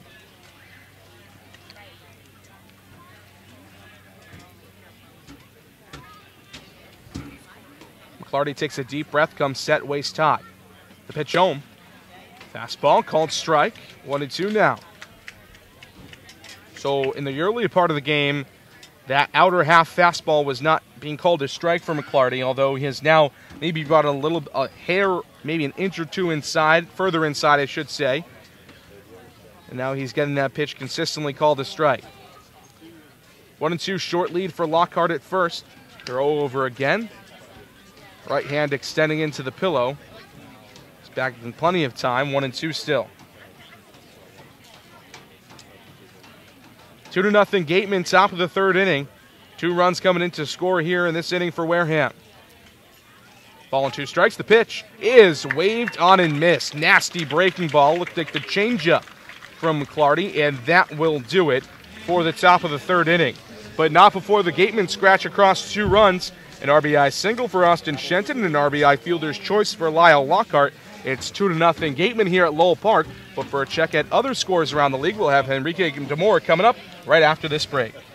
Stop by the Ansel S. Gurney House, where you will find a unique shopping and dining experience. Whether shopping for a special occasion or just to treat yourself, you'll find what you're looking for in one of the 11 themed rooms. There's also a cafe serving fresh homemade lunches overlooking the extensive gardens. The Ansel S. Gurney House is located at 403 County Road in Marion.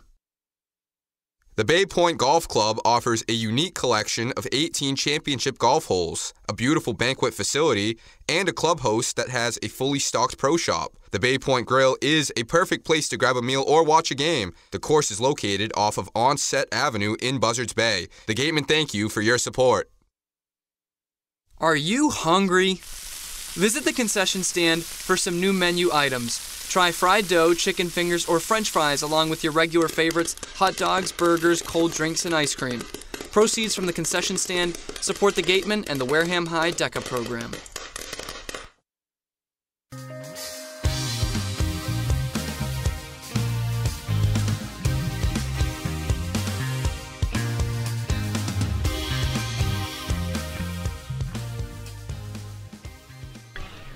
What's up, everybody? Just one game going on in the Cape League today. 4-0 YD in the top of the third inning over the hapless Brewster Whitecaps. Who else? Andrew Dashbach and Quinn Cotton with 2 RBIs. Johnny DeLuca with 2 of his own to score. Dashbach and Cotton. Again, that one's on the top of the third inning. 3 more games going on, but first, back to Lowell Park. Thank you very much, Enrique.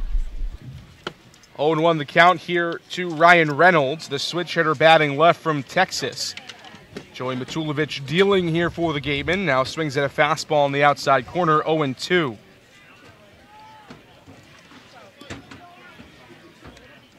Bottom of the third inning, 2-0 Gatemen. The 0-2 pitch for Matulovic. Called strike 3 on the outer half. Fastball coming in at 95 miles an hour from Matulovic. Strikeout number 2 for him today, and as always, it's brought to you by Lang XFRs and Bullard, the official strikeout sponsor of the Wareham Gatemen. Right, there it is. There's a Major League fastball from Joey Matulovic. 95, right on the black, totally unhittable. A tick above what we've seen from him from his high today. We've seen him at 93, 94. But that's that next level there, 95. First pitch fastball, this one coming in at 90 miles an hour to Adam Oviedo, is in there for a strike. 0-1 to the shortstop from TCU. Turns to the slider on the 0-1. 1-1 as it misses out of the zone and low. Matulovic working quickly here. Rocks back, kicks high and fires the 1-1. Fastball at 91, misses down and away. 2-1 now. Oviedo coming into this game, hitting .220 on the season in 16 games. Has become a fixture in the Kettleers infield. 2-1 to him. Shatters the bat. One hop to Austin Shenton. High throw, but Lockhart pulls it down at first for the second out. And that's a tough adjustment if you're Austin Shenton. Not something you're used to in college baseball. Half the bat flying at you. And he's able to wait on the ball and wait for that to pass him. I think that might have been the result of the high throw, but doesn't keep Lockhart off the bag, so nothing to really complain about there. 2 up, 2 down for the Kettleers. Now back to the top of the order, and Will Robertson. First pitch to him this time around. Curveball hit right on the ground towards Sahid Valenzuela. Double hitch in his throw, but he does get it over to first in time for the final out of the inning. Efficiency at a premium here for Joey Matulovic. 1-2-3 go the Kettleers in the third inning. We're headed to the top of the fourth. Gatemen with a 2-0 lead, looking to add to it when we come back on the Gatemen Baseball Network.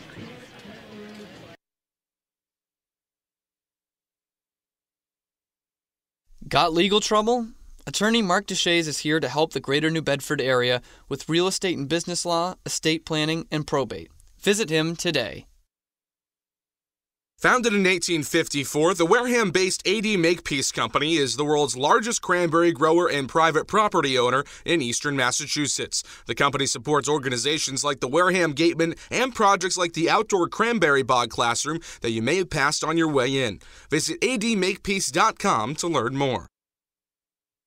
Located in Wareham Crossing, Coastal Orthodontics, longtime sponsor of the Wareham Gatemen, knows the importance of a healthy smile. Dr. Kevin Oliveira and his team at Coastal Orthodontics are a patient-focused practice, delivering professional, effective orthodontic treatment based on the individual clinical needs of each patient, resulting in beautiful smiles in a timely manner. With 10 years of experience using Invisalign, Coastal Orthodontics uses the most up-to-date dental equipment.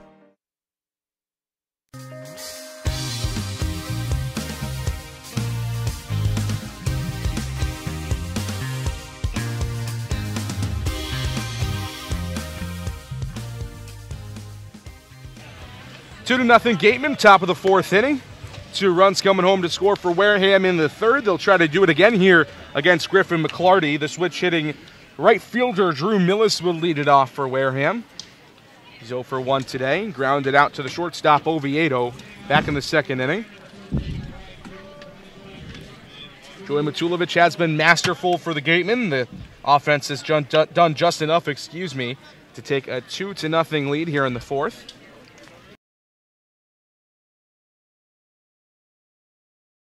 Kreidler is next to him. They're having an argument literally right next to Ryan Kreidler. And Kreidler just looks bewildered that they're having an argument that close to him. He's pointing out where Kreidler was still standing, where he thought, and it looked like he might have even hit him with the pointer. Well, Kreidler's still in the batter's box, though. Still nobody out. 1-1 the count to him. Tall right-hander, first pitch. The 1-1 is sprayed foul down the left field line. Just to the left of the third base bag, 1-2. It's a game of inches so far in this at-bat. Kreidler just an inch away from having a great bunt, an inch away from being out on the same play, and this one just missing just to the left of the foul line down here, else that would have been extra bases. And might have had a chance to score Millis, but probably not. Ball and 2 strikes. The pitch from McClarty is swung on, hit into the 5.5 hole and through into left field for a base hit. Back-to-back singles get the inning started for the Gatemen. Runners on first and second, still nobody out for Gian Martellini. And a great way for Ryan Kreidler to finish my point. That one just out of the stretch of Ryan Reynolds down at third base. The inches we need are all around us, JD.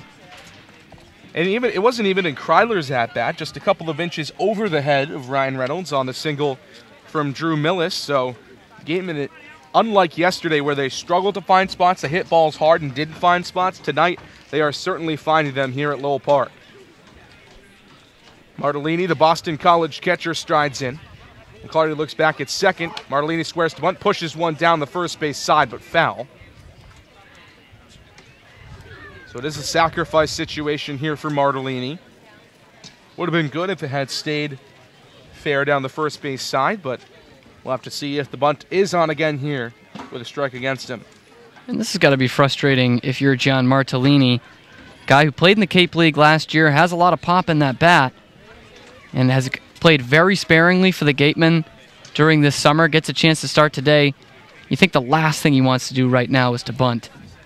but that is the situation. McClarty comes set at the waist. Looks back at second base, comes home with the 0-1. Didn't show bunt that time as a pitch missed low. 88-mile-an-hour fastball in the dirt. Ball into strike.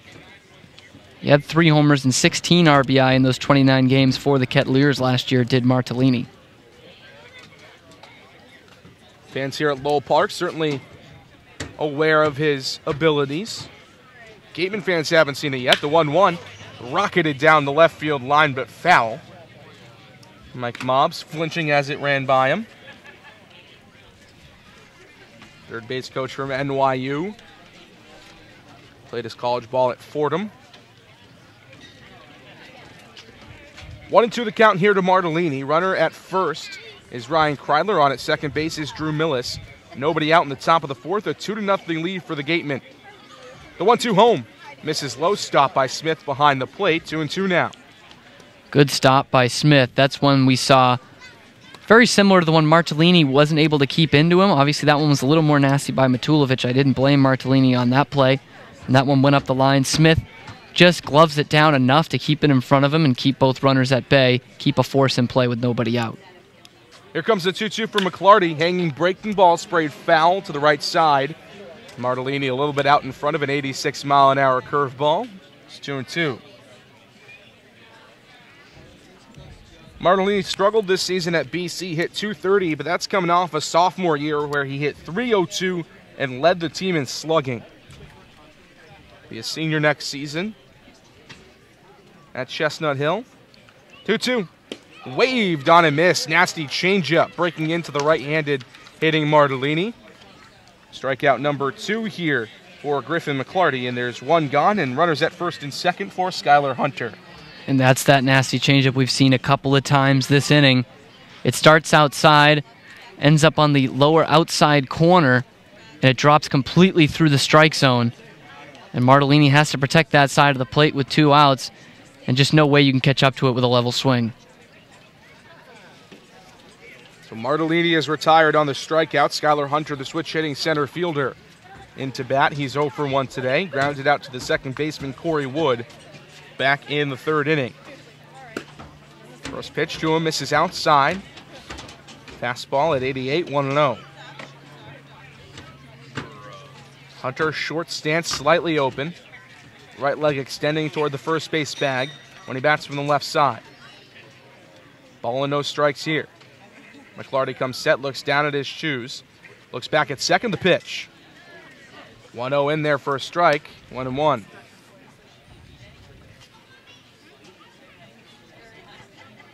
Millis at second, Kreidler at first, both with short leads. Adam Oviedo, the shortstop, shading toward the second base bag behind Drew Millis. 1-1 pitch to Hunter, is swung on, roped into the glove, diving stop by the second baseman Wood. He tags second base and doubles off Drew Millis. It has just been that kind of season for Skylar Hunter, robbed of extra bases and an RBI by the second baseman Corey Wood, and the Gatemen strand 1 here in the fourth. We're headed to the bottom half of the inning, still 2-0 Wareham. When we come back, the Cotuit Kettleers will try to break into the lead. But first, our sideline reporter Mary Orders has Parker Phillips, who is back in Wareham after spending some time at the College World Series Home Run Derby this past weekend in Omaha. Mary? You just represented Austin Peay in the College World Series Home Run Derby. How was it? It was awesome. It was a great experience. Good group of guys. Actually, Thomas Dillard's right over there, so we've all flew back together last night, and then we'll be seeing each other this summer. It was an awesome experience. And you made it pretty far. Can you talk about the atmosphere there? Oh, it was awesome. You just had to have fun with it. I was pumping up the crowd, and didn't win it, but it was fun and tiring, but it was a good time. And lastly, how does it feel to be back on the Cape? It feels good, ready to get back into the groove and seeing some pitches and go do it with the team and hopefully win the thing. Great. Thanks so much, guys. Back to you. Thank you very much, Mary, as always. Parker Phillips this season, 18 home runs at Austin Peay, tied for 7th in the country. One of the big boppers in this Gatemen lineup. Hasn't quite got it going quite yet, but we'll see if a top 4 finish in the College Home Run Derby will maybe get things going for the big bat and Parker Phillips. But for now, it's Joey Matulovic back to the mound for the Gatemen. A 2-0 lead for Wareham. Matulovic has been stellar thus far, and Thomas Dillard, who is also at the home run derby, strides in to face him. First pitch from Matulovic is a fastball. Called strike on the outside corner at 91, 0-1.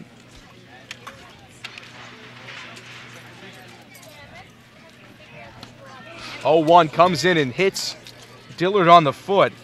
Breaking ball just got away from Matulovic. Broke way too far inside at 79 miles an hour, so Dillard on with the hit by pitch to get this inning going. And Dillard lucky he has that ankle/shin protector on. That looked like it was headed straight for the bone, maybe the top of the foot, but it must have caught a piece of him, or excuse me, a piece of the shin protector, as he was not really laboring going down to first base. That could have been really painful. First pitch to Bo Brundage is hit on the ground towards second base, on to second for 1, and on to first, a stellar, and I mean stellar stretch from Lyle Lockhart at first to complete the double play. Zahid Valenzuela to Ryan Kreidler to Lyle Lockhart in a full split. 4-6-3 for the Gatemen. Lockhart's bat hasn't really come to play just yet this season. We sure are expecting it, but defensively at first base, he has been solid. We had Andrew Vaughn for a couple of weeks who exceeded our expectations defensively, and as has Lyle Lockhart over there at first. What a play. I really wish that the listeners got to see that, because that was an incredible stretch from Lyle Lockhart, as the first pitch to Brady Smith is fouled into the glove of Gian Martellini, 0-1. That's the second or third time we've seen him go into a full stretch, and he was pumped after a big left-handed fist pump when he came up from the stretch. 0-1 into Smith, fastball on the outside corner, called strike, 0-2 now. Smith coming into this inning was the only Kettleer to reach against Matulovic, walked back in the second. The 0-2 from the right-hander. Low and away on a fastball at 92, 1-2 now. Fourth inning, 2-0 Gatemen from Lowell Park. 2 runs, 7 hits, no errors for the Gatemen. 1-2 to Smith is hit on the ground toward the 5.5 hole. Backhand stop from Ryan Kreidler, his throw across his body, and another amazing stretch from Lyle Lockhart. Guns down Brady Smith. 6-3, Kreidler ranges into the hole, picks it on the backhand, and Derek Jeter-esque onto first for out number 3. The Gatemen defense gets it done in the 4th inning against Cotuit. We're heading to the top of the 5th here from Lowell Park on the Gatemen Baseball Network.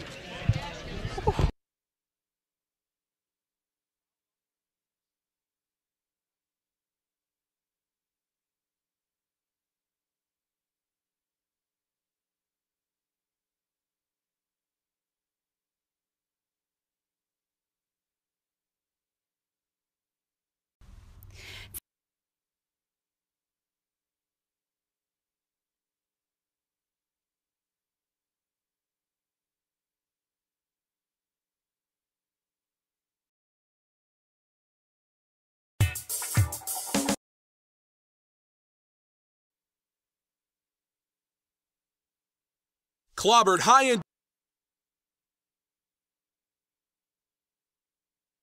Located along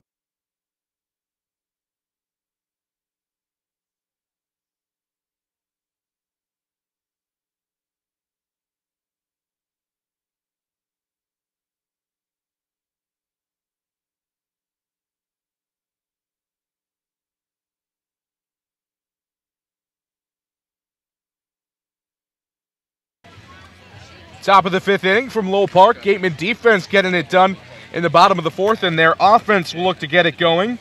It'll be top of the order for the Gatemen. Jeremy Iden, Zahid Valenzuela, and Austin Shenton to face Griffin McClarty. And he has given up 7 hits in this game, but McClarty has looked good. He's been just completely outdueled by Joey Matulovic. Yeah, Matulovic absolutely stellar today. Only has allowed 2 base runners, a walk, and the hit batsman. Back in the 4th inning, that last inning there, he hit Thomas Dillard, and then the next pitch comes away with that double play that Brundage grounded into. So really no pressure on Joey Matulovic today. It's 7-0 in the hit column for the Gatemen. They've spotted him a couple of quick runs, so really the pressure has been off Matulovic today, and he showed how well he can pitch with the lead. And Wareham will look to continue to mount the pressure here against Griffin McClarty. Jeremy Iden strides in. He's 1 for 2 today, a long double into right field in his last at bat before he scored a run on an Austin Shenton RBI single. First pitch to him, misses low at 86, 1-0. I'm looking for these righties with some pop for the Gatemen the rest of this game. We've seen nothing really down the left field line. It's only 320. That's the short porch here at Lowell Park. We haven't seen anything down that way. 1-0 curveball misses inside to Idens. Nearly hit him in the arm as he turned away. 2 balls and no strikes to the UCLA left fielder today. He's played all 3 outfield positions this season for the Gatemen. 2-0. Called strike inside corner, 2-1.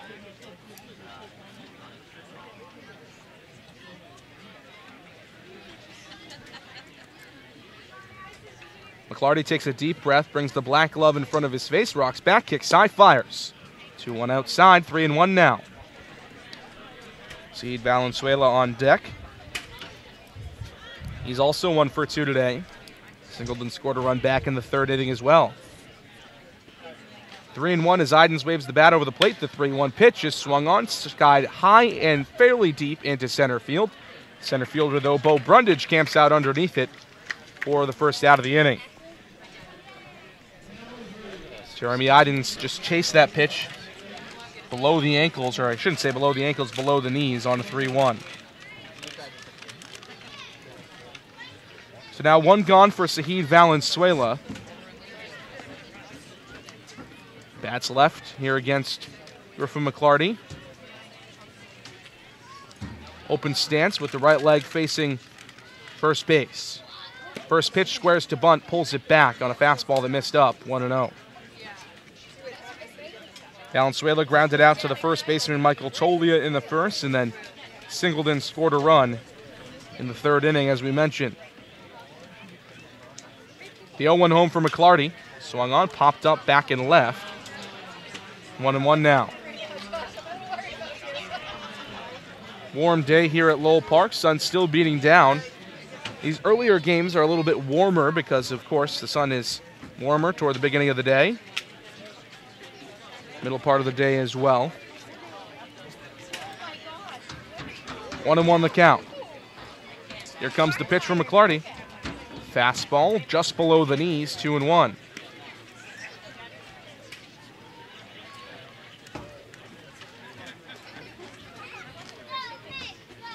Two balls and a strike. McClarty brings the glove in front of his face, and the pitch home, 2-1. Rocketed into the right center field gap and in for a base hit.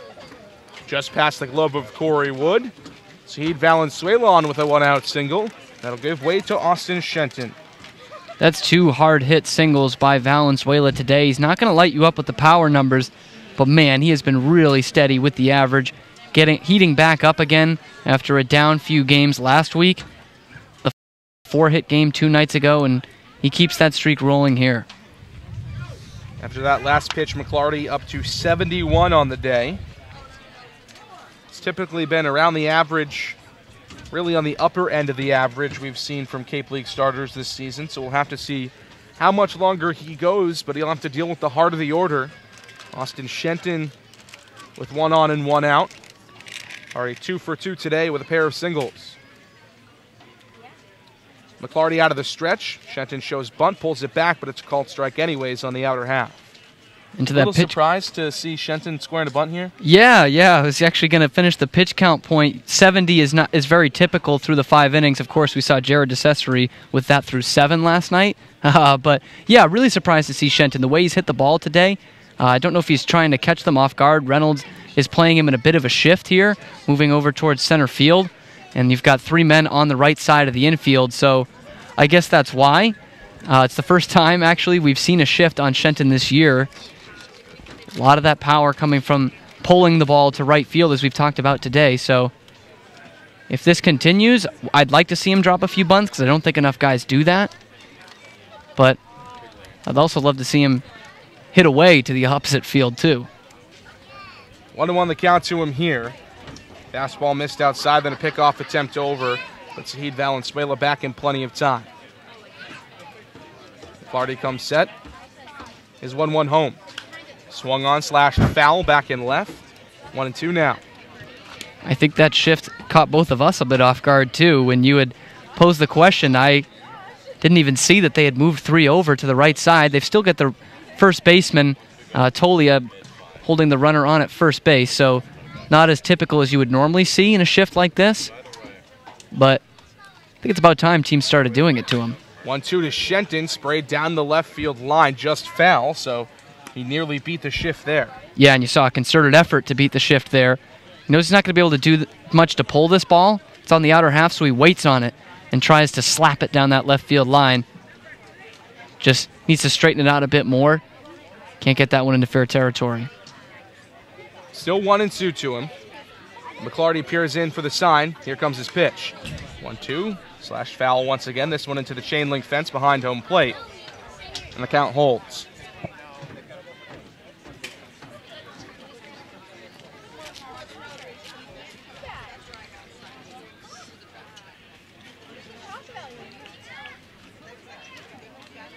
One-two, short lead for Valenzuela on at first, being held on by Tolia. Throw over. Valenzuela back in, though, headlong. 2-0 Gatemen in the top of the 5th inning. Both runs coming in to score in the 3rd for Wareham. Also had something going in the 4th before an excellent defensive play at 2nd from Corey Wood stifled the inning. Again, a throw over to Valenzuela. Again, though, he's back into the pillow.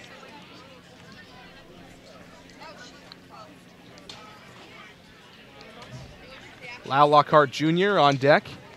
2 excellent defensive plays from him in the last half inning. He will be the next batter should Austin Shenton find a way either on or not to produce 2 outs. 1-2. Outside. A little bit of a pitch out as Brady Smith snapped up and looked at a throw down to first, but Valenzuela already back on the bag. I find this interesting. With the shift on, I thought they were going to jam him a little bit more. That one a breaking ball, so not surprising that it's outside, but the 2 pitches before that were fastballs on the outer half, so they're almost playing him, begging him to hit it that way with the way they're pitching him still. Another pickoff attempt over, and again, Valenzuela back in. 2 balls, 2 strikes, 1 out, top of the 5th inning. Gatemen trying to add to a 2-0 lead here from beautiful Low Park. 2-2 from the right-hander. McClarty is swung on, hit right into the shift. Skipped into the glove of Corey Wood, the second baseman. Moving up to second, though, is Valenzuela as the throw on to first beat Austin Shenton easily. That's still a tough play for Wood, and there's 2 gone with a runner on at second. Yeah, it's a tough play, and he almost made a spectacular one again. Valenzuela off with the pitch and is able to get down there. But if Wood is able to catch that off the dirt instead of taking it on 1 hop, that's another double play, unassisted probably, where he probably thrown over the first baseman, but you never know. And that bails him out there, and it looks like we're about to have a pitching change here at Lowell Park. The pitching coach is out to talk things over here with Griffin McClarty, and that will spell the end of the day for the right-hander. Right now, he's given up 2 runs on 8 hits. Although the run numbers could go up a little bit more, as Saheed Valenzuela on at second is his responsibility. We're going to take a quick break here on the Gatemen Baseball Network. When we come back, we'll have all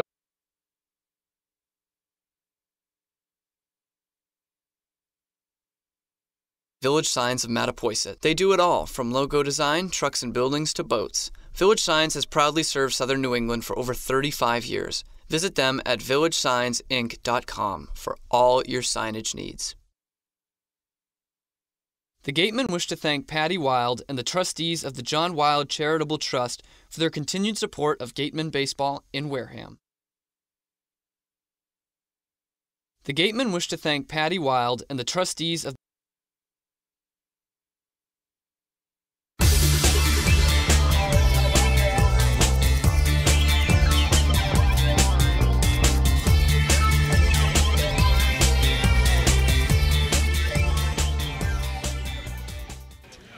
the local kid, Luke Chevalier from Barnstable, in to pitch here for Cotuit.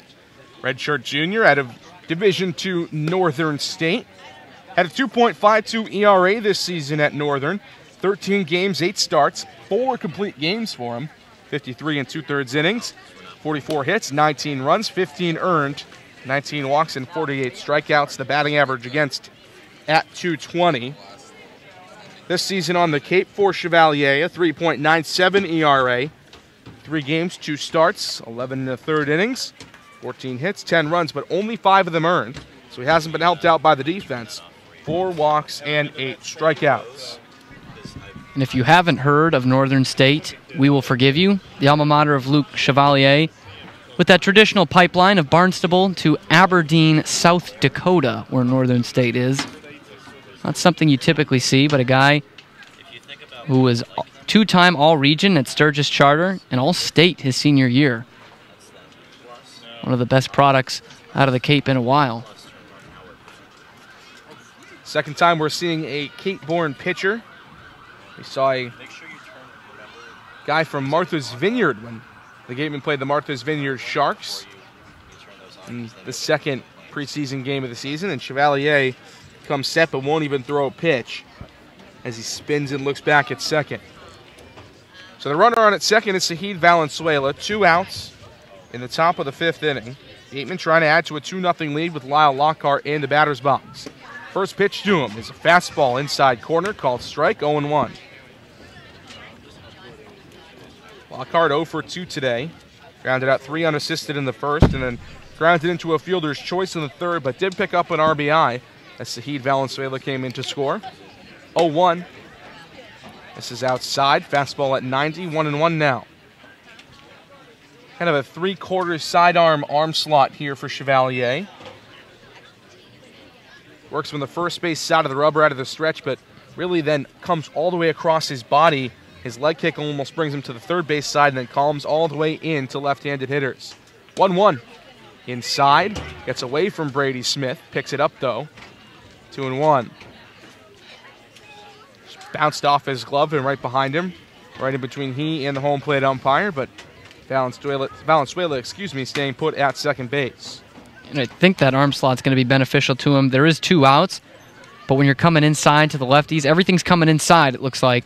And Lyle Lockhart's already bounced out twice today or had 2 ground balls. One of them he was retired on. 2-1 is swung on and clobbered high and deep to center field. Right at the track, though, Bo Brundage comes up with it. Deepest part of the park here at Lowell. 397 to straightaway center, and Lyle Lockhart just missed a 2-run home run. Top of the 5th over, the Gatemen strand Sahid Valenzuela at second. They still have a 2-0 lead, though. And we come back in the bottom of the 5th. Cam Stewart will have the rest of the play-by-play coming up on the Gatemen Baseball Network. Village Signs of Mattapoisett. They do it all, from logo design, trucks and buildings, to boats. Village Signs has proudly served Southern New England for over 35 years. Visit them at villagesigns.inc.com for all your signage needs. The Gatemen wish to thank Patty Wild and the trustees of the John Wild Charitable Trust for their continued support of Gatemen Baseball in Wareham. South Coast Health, operators of Charlton Memorial Hospital, St. Luke's Hospital, and Toby Hospital, delivers an unmatched combination of clinical excellence with a personal touch. They are proud to serve as southeastern Massachusetts and Rhode Island's only not-for-profit health system, as well as the region's largest employer. South Coast Health, the best care plus something more.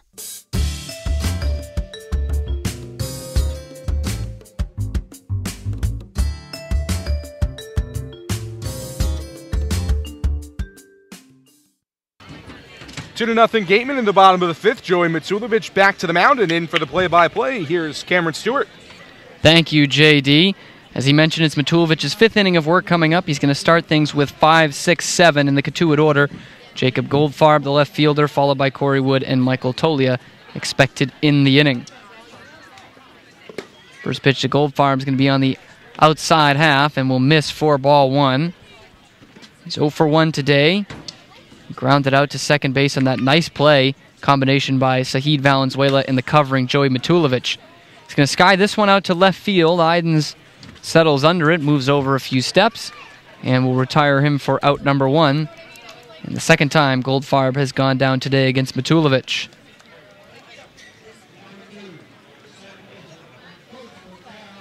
So now Corey Wood will come up. Made a couple of dazzling plays in the field today at second base. He steps in from the left-hand side. Another one who's 0 for 1 today. He flew out to right field his last time up.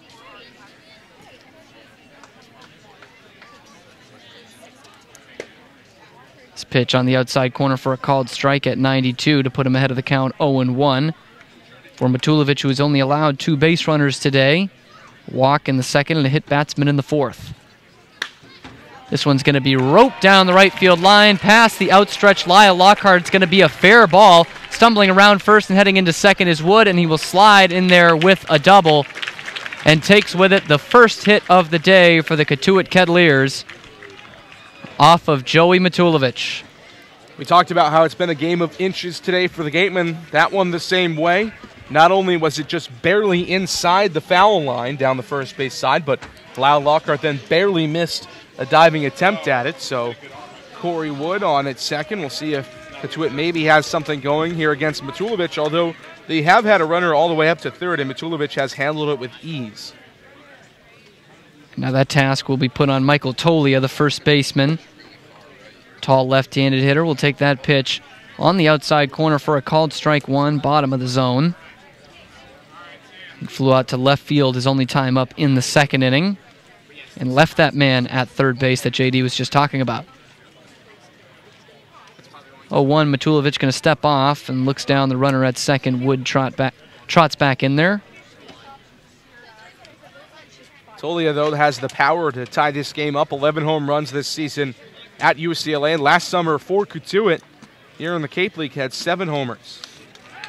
And now they will throw down to second. The play is on, but Kreidler's tag is too late. Wood is in there safely.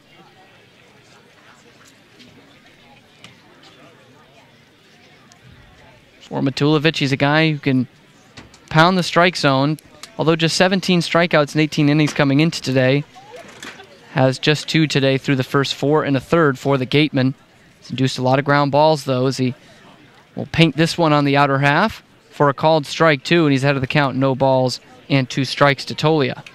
This is what has made Matulovic so successful today. He's gone out in front of hitter, and he's been aggressive. Excuse me. Looks to finish him off. 0-2 upcoming. Here it is. It's not a waste pitch, and it's fouled straight back. Tolia stays alive at 0-2 with a man on second and 1 out in the Cotuit half of the 5th inning. 2-0 our score in favor of the visiting Gatemen. Not a waste pitch, but still a good one.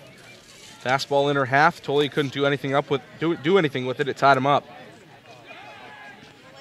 And this one's going to be bounced right back to Matulovic, who reaches on the other side of his body to grab it. Looks down the runner Wood at second, but he stays put, and they retire Tolia at first for a crucial second out, and they're unable to advance Wood further into scoring position. So he stays at second. Ryan Reynolds, the third baseman, will now come up. One of those 2 strikeout victims for Matulovic. He struck out swinging back in the 3rd inning, and his only time to the plate today. This one's going to be swung on and missed on the first offering. 0-1 the count.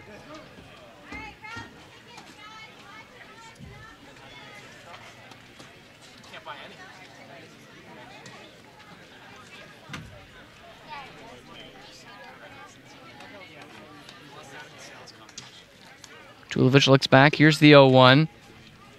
Ran inside, though Martellini was set up outside. Still looked like it caught that corner, but home plate umpire disagrees. It's a ball and a strike now to the Cotuit third baseman from the University of Texas.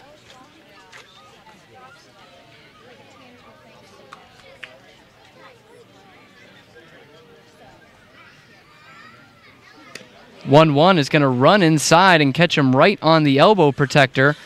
So Matulovic loses Reynolds there and puts him at first base. Number 8 man trots down there with the second hit batsman of the day for the Wareham starter. And now there are runners at first and second, but still 2 gone in the 5th inning. Bit uncharacteristic of Joey Matulovic to hit 2 batters in the same game, but I think that shows how aggressive he's being. He's challenging these Cotuit hitters inside. Granted, this puts runners at first and second, but at least now there's an out at any base. So not a terrible indiscretion from Joey Matulovic. Certainly trying to challenge those guys on the inner half, and that one just getting away from him, nothing intentional about it. Now we'll have to deal with a right-hander, Adam Oviedo. Another Big 12 guy from TCU. He will pop this one foul off to the right and out of play. Oviedo, shortstop today, batting ninth. Just .220 on the year for the Kettleers. Does have 3 of his 9 hits are doubles, 1 of them a triple and a home run. So 5 of 9 for extra bases, pretty good slugging percentage for him. 1-2, going to drop down low, slider, which we see usually more often from Matulovic. Not too many he's featured today. That one down at 78 miles an hour, but Oviedo lays off, and it's 1-1. Will Robertson, the man who represents the top of the Kettleer order, waits on deck. This one catches the outside corner, right where Matulovic wants it. And he is 1 pitch away from sending Oviedo and Robertson back to the dugout. 1-2, 2 outs, 2 men aboard for Cotuit.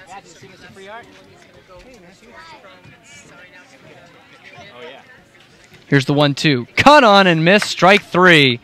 The 3rd strikeout of the day, all brought to you by the law offices of Lang, Exafaris, and Board, the official strikeout sponsor of the Wareham Gatemen.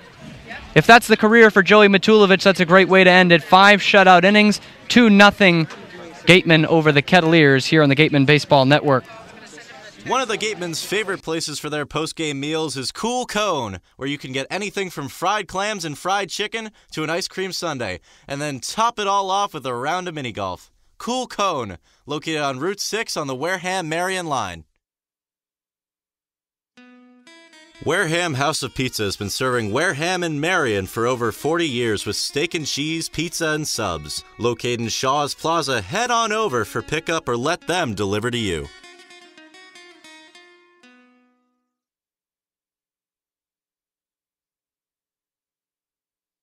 The Beach House Grill at Chatham Bars Inn Resort and Spa is the perfect spot for a seaside lunch or evening clam bake. A proud member of leading hotels of the world.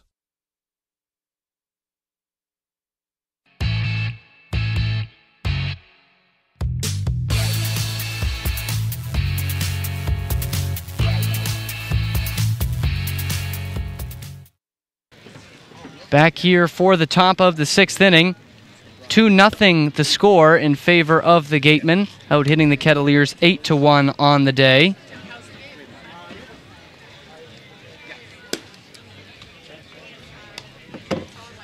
For Wareham in this inning, it'll be 5, 6, 7. Parks, Millis, and Kreidler expected.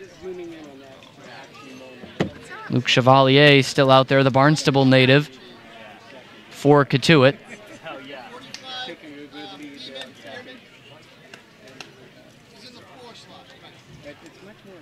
Zach Bierman has entered the game for the Kettleers as defensive replacement. From what we understand, he will bat 4th. That's in the spot of Brady Smith, who was the catcher, has been replaced out there. Jacob Goldfarb has moved from left field to behind home plate, and Parks will loop this one into left center field for a base hit.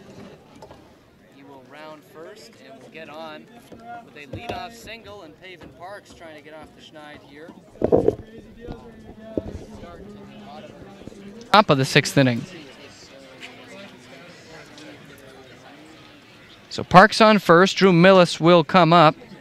He singled his last time up. A high hop over Ryan Reynolds' head at 3rd base got him on base. This pitch at the bottom of the strike zone, and called strike 1. Throw back to the mound is going to get over Chevalier's head. At the new catcher Goldfarb airmailing that one, but no advance by Pavin Parks.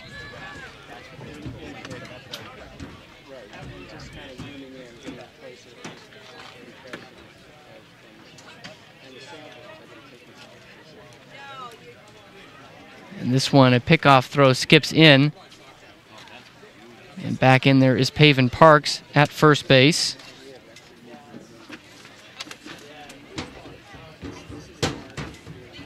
Chevalier on for his 2nd inning of work, came in through the middle of the 5th inning. And Millis is going to rope this one down the first base line and foul.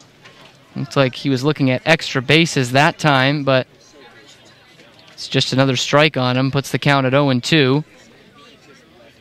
So Zach Bierman has actually gone in at first base, is where he is. Goldfarb behind home plate.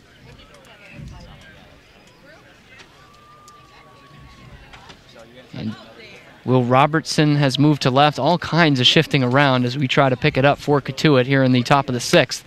This one going to run up high, up by the letters of Millis and outside. Puts the count at 1-2 on the Gatemen right fielder, who's making his first start out in right today after Isaac Collins got the last 3.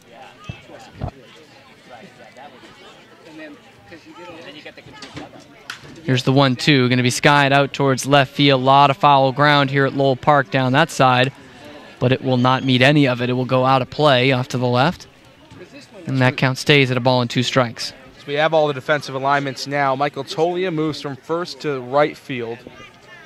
Moving from from right field to left field is Will Robertson. This one looks like it's going to stay in the field of play, but will be in foul territory. And that is the new left fielder, Will Robertson, who will make the catch to retire Millis. 1 gone in the 6th. Jacob Goldfarb moving from left field to catcher, and now out of the game is Brady Smith, the original catcher, unless Smith stays in the game and becomes the new DH, and you get Thomas Dillard out of there. So we'll have to see the finalized look at everything once we see them come to the plate, but I'm pretty sure Dillard will probably stay in. He's one of the better bats in this Cotuit lineup. And now with a man on first and 1 out, Ryan Kreidler will step to the plate. Shortstop today, made a dazzling play out in the field, and will keep this one fair on a couple hops down the third baseline. And on the backhand, a strong throw over. Ryan Reynolds is going to retire him. Kreidler unable to leg it out, and that's the 2nd out of the inning. Moving up to 2nd is Paven Parks, who started this frame off with a single. Ryan Reynolds just made a really tough play look really, really easy. Ranging to his left, had to pick it on a backhand on a couple of hops, and a big, strong throw onto first base. Now John Martellini will step in. 2 outs in a manning scoring position. We're going to have a meeting on the mound. Pitching coach is out there, and we'll bring the infield in. There is some action down in the Cotuit bullpen. A left-hander warming up. Not many left-handers due up for the Gatemen. Martellini, right-hander. Skylar Hunter, switch hitter, would bat right. And then Jeremy Idens, also a right-hander, so not really playing a matchup there. And they are going to stick with Chevalier anyway. 2 outs, man on second, 2-0 our score here on the Gatemen Baseball Network.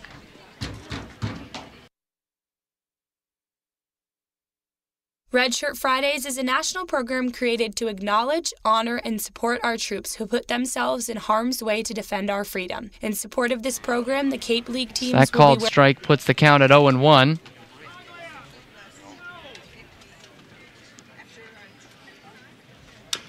Martellini just going to get a piece of this one and knocks into the catcher Goldfarb. He's behind the count, no balls and 2 strikes. Cotuit retootling their outfield alignments here with each hitter. And we also saw them go to the shift on the infield, Austin Shenton earlier, so they take that very seriously. Breaking ball is going to be lined at second base, but Wood will reach up and grab it for the out. That retires the side. Gatemen leave a man in scoring position, but still lead 2-0. As we head to the bottom of the 6th, we'll take a quick break, and then we'll have our look around the league with Henrique Demore.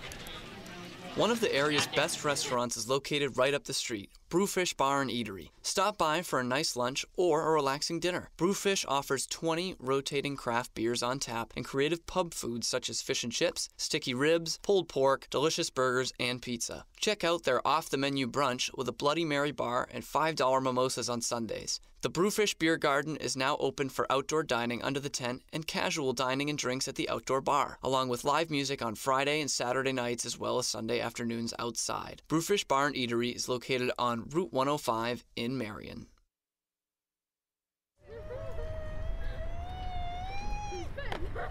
Beat the heat and join us at Waterwiz, a water experience unlike any other this side of the bridge. Open daily, head over to the water park on Route 28, the Cranberry Highway. Red Shirt Fridays is a national program created to acknowledge, honor, and support our troops who put themselves in harm's way to defend our freedom. In support of this program, the Cape League teams will be wearing a specially designed red jersey every Friday. This special weekly celebration of Red Shirt Fridays is sponsored by 47 Brand, HP Hood, Cape Cod Regional Transit Authority, Advanced Embroidery, and the Cape League. Support our troops and join us by wearing red each Friday.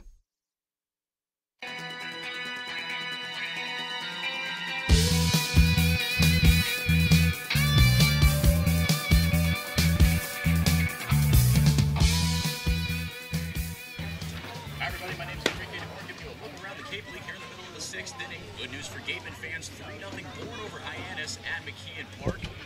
Lyle Lynn and Spencer Brickhouse with an RBI apiece in that one. And the YD over Brewster game 9-4 for the YD Red Sox.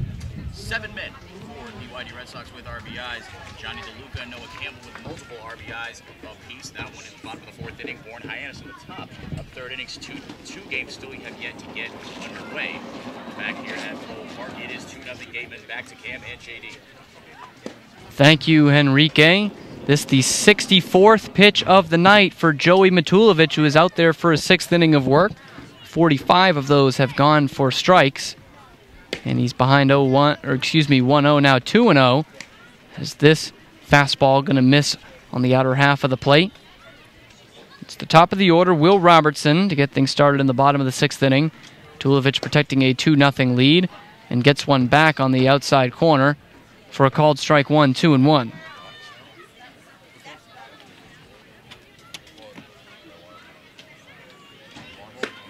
This one, a mighty cut at a 91-mile-an-hour fastball up high. And that makes the count 2-2.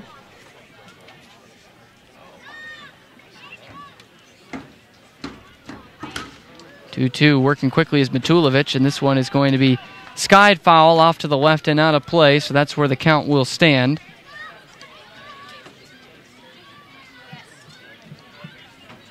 Matulovic now up to 68 pitches on the day. We saw 70 pitches from Griffin McClarty to get this game going through 5. This one's going to be knocked out towards right center field. Skylar Hunter will move over and comfortably bring that one down for out number 1. Not too much of a threat there, and there's one gone in the bottom of the 6th. So now all of our questions have been answered. Thomas Dillard will stay in the game at DH, so Brady Smith officially the one lifted from the game with all those defensive substitutions for Cotuit in the last half inning. And Dillard takes a pitch on the outside corner for a called strike 1. No balls and a strike to him.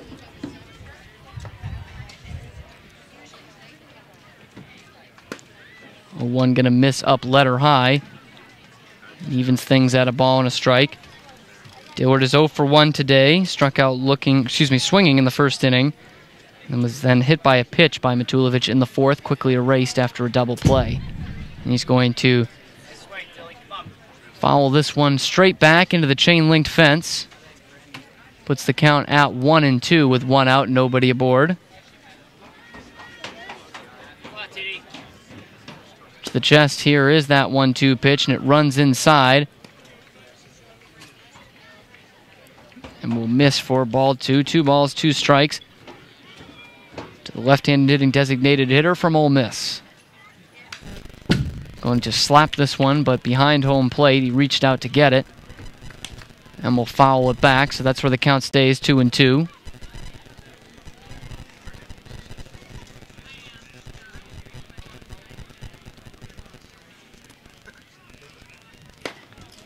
This one off the outside corner, and holding up is Dillard on the pitch. 91-mile-an-hour fastball.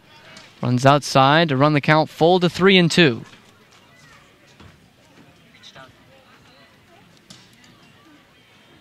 Here's that full count offering. Dillard gets a hold of this one down the right field line. It will be foul, but it goes a long way. And a loud strike to keep things full. It's a good fight from Dillard as the pitch count continues to inflate here for Joey Matulovic. Mentioned earlier, Dillard was a part of that college baseball home run derby that Parker Phillips participated in this past weekend in Omaha. So he does have that kind of power. Also able to fight off a 94-mile-an-hour fastball from Matulovic and continues this battle, which is still a full count. 77 pitches for Matulovic on the day, 53 of them going for strikes. This one up high. This one is not the 54th strike, and instead it's ball 4 to Thomas Dillard, who will trot down to first base with a one-out walk, the second issued of the day, and it's his second time on base without the benefit of a hit. Dillard was a high walk guy at Ole Miss this season. 50 strikeouts and 49 walks for Dillard. He's got an eagle eye at the plate. Shows it off there. Now Bo Brundage has a good chance to keep this game going. A good hitter against Matulovic. Tall left-handed hitting Brundage will take this one for a called strike one.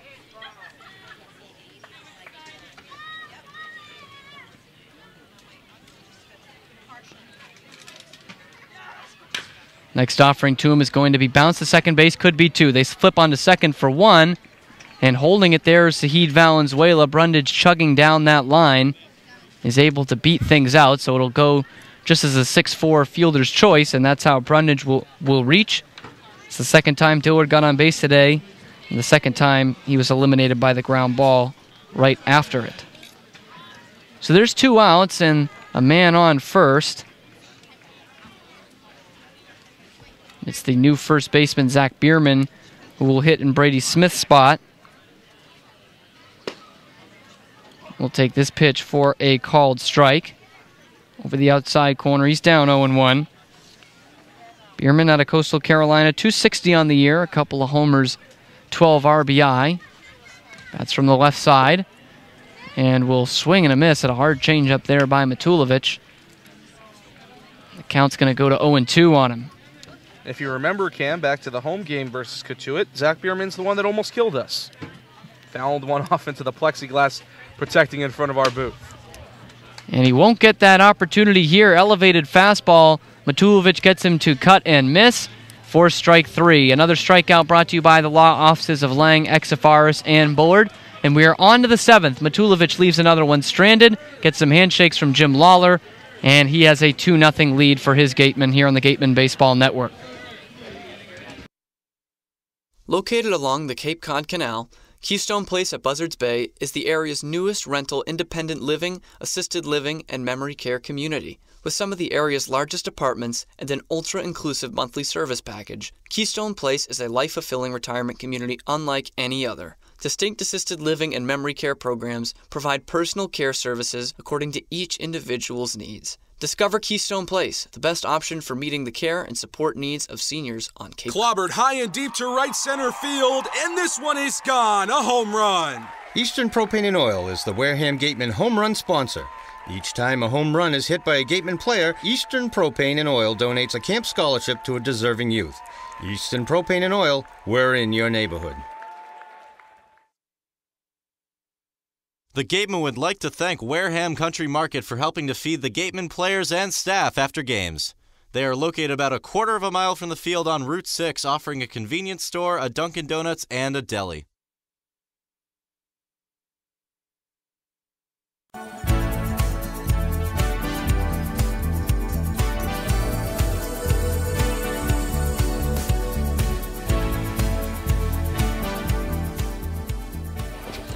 As we move on to the 7th inning here at Lowell Park, the home of the 16-time champion of the Cape League, the Cotuit Kettleers, here in Barnstable.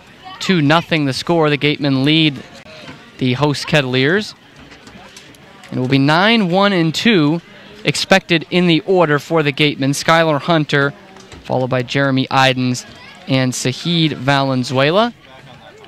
The new pitcher is Joe Boyle of the University of Notre Dame. Tall right-hander checks in. Third pitcher of the day for the Kettleers. Now stepping in is Hunter. Third at bat here in the 7th inning. He's 0 for 2. Grounded out to the second baseman Corey Wood in the third, and then lined out to him Wood again. on the 4 unassisted double play that ended a threat back in the 4th. 9-1 in the hit column in favor of the Gatemen. No errors for either side. This one's going to be bounced up the middle off the foot of Boyle and ricochets to Wood. He's going to have to hurry it, but he does not get the throw over in time. Skylar Hunter legs it out and gets in there safely with an infield single. And he is on as we flip to the top of the order. Jeremy Idens will step in. If you're Skylar Hunter, you'll take anything. Doesn't have to be well hit.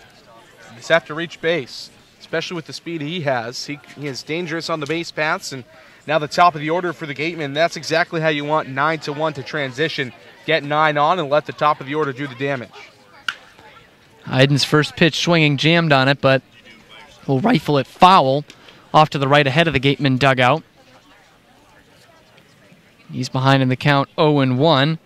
He's 1 for 3 today, doubled back in the 3rd inning off the starter Griffin McLarty, but also grounded out to him in the 1st and flew out to right field in the 5th. And this time he's got a tailor-made double play ball that will get by Adam Oviedo right through the legs and over to 3rd. Scampering in there is Skylar Hunter, and on at 1st is Jeremy Idens. What looked like it was going to be 2 outs for the Kettleers actually puts 2 men on base for the Gatemen, and there's runners at the corners with nobody out. At time, the shortstop Oviedo was thinking double play before he even got the ball. It's kind of what you hear and see about with football. Wide receiver starts running upfield without the ball in his hands. That time started to spin towards second base before he had the ball in his glove, and now runners at the corners and nobody out. So now Sahid Valenzuela from Cal State Fullerton will take this pitch up high. And that one reading at 98 on the radar gun there from Boyle. It's a big boy on the mound, 6'7", 220. This one at 95, but it's on the ground. Wood, who is coming in, will have a play at the plate. Hunter was off on contact, and the ball was waiting for him as the catcher Goldfarb comes up with it. And a 4-2 putout knocks a runner out at the plate for the first out of the inning. Just a tough break if you're Skylar Hunter there. You're the fastest guy on the team. And if Sahid Valenzuela hadn't hit it directly at Corey Wood and had Corey Wood not been playing in, Hunter probably scores there. At the same time, though, I think you got to be a little bit more heads up if you're Skylar Hunter. Realize, hey, they're playing in. If something's hit right at somebody, I can't run. But either way, 1 gone, although you would have liked to see the 1 gone in terms of maybe putting out Sahid Valenzuela at first rather than eliminating the base runner 90 feet from home plate. And especially with this man coming up, you might want to keep the bases loaded. Austin Shenton was a couple of hits today. We do have a pinch runner coming on at first base. It's Oliver Dunn, who will come on to run for Valenzuela. This pitch off the outer half of the plate, 1-0. So Cotuit, who has been fiddling with the defensive alignments all day, brings the infield in to keep the game at 2-0, and that's exactly what they do. This one is away from Goldfarb. He still doesn't know where it is, and moving up to 3rd base is Jeremy Idens, and Oliver Dunn elected to hold at first base. So there's runners at the corners. There's still the double play in order with 1 out. And that Jeremy Idens, what looked like it was a hit, has now gone down as an error, just under the glove of the shortstop Oviedo, so still only 10 hits on the day. Still a pretty impressive number for the Gatemen. 10-1, they lead in that category, 2-0 on the scoreboard.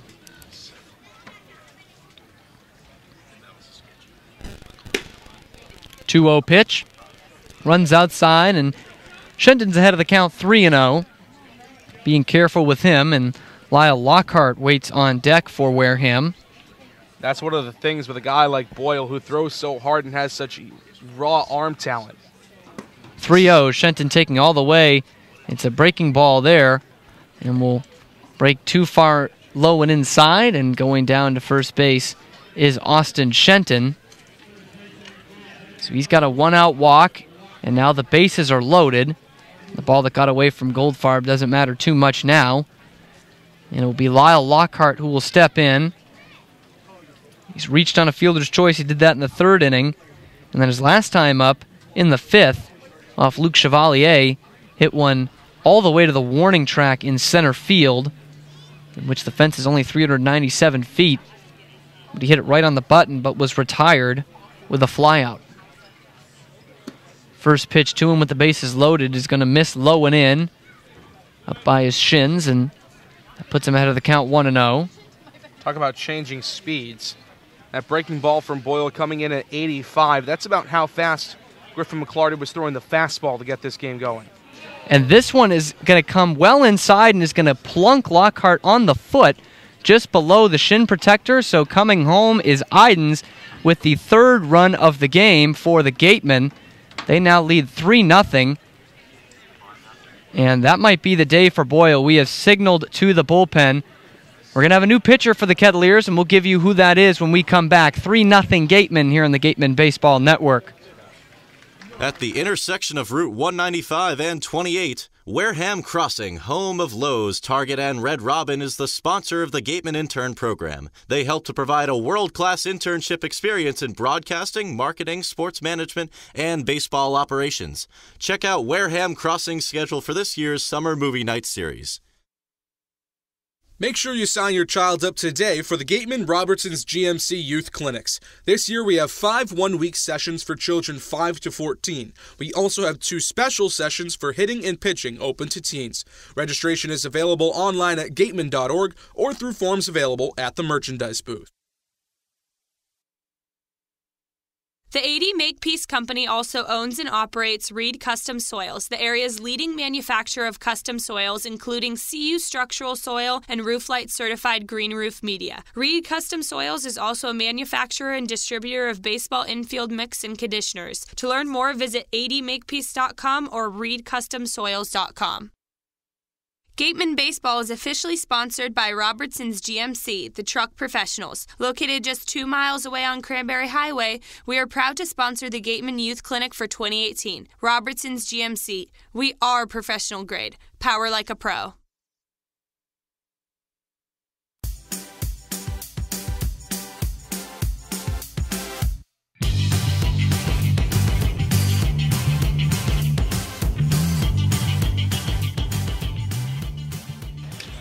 Back here from Lowell Park in Cotuit, bases loaded for the Gatemen and 1 out after bringing a run in this frame to make it 3-0.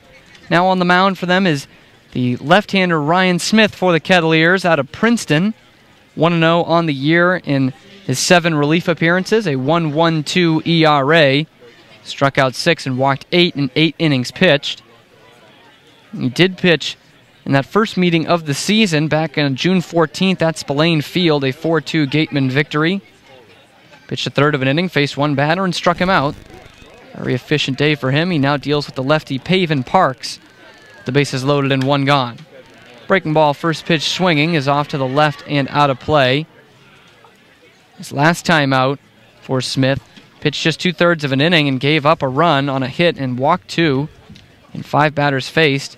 And that was the difference between a victory and what became a tie for the Kettleers yesterday. 2-2 tie with Falmouth. This one is going to clank off the glove of Goldfarb and will run up and in. So 1-1 is the count with 1 out and the base is full of Gatemen. The infield is in once again. That's already worked for them in this inning. They gunned down Skylar Hunter at the plate.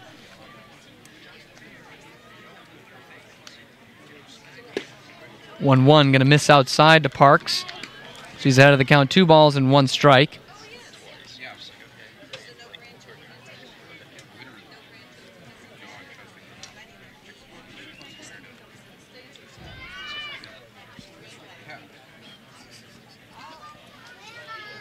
Smith looks in. Here's that 2-1 home. He swung on and skied foul down the left field line, but will get out of play to the Kettleer bullpen. The count now runs to 2-2 to Parks, who is 1 for 3 today. He singled his last time up.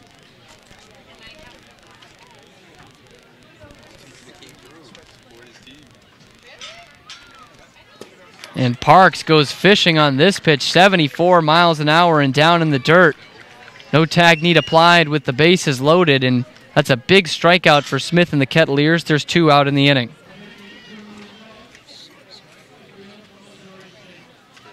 So now Drew Millis will step in. Base is still loaded. He's got a hit today back in the 4th inning, sandwiched by a ground out to the shortstop and a fly out to left field. Takes this first pitch belt high, but not called a strike. Switch hitter will flip over to the right side for the first time this year, where he is just 2 for 13.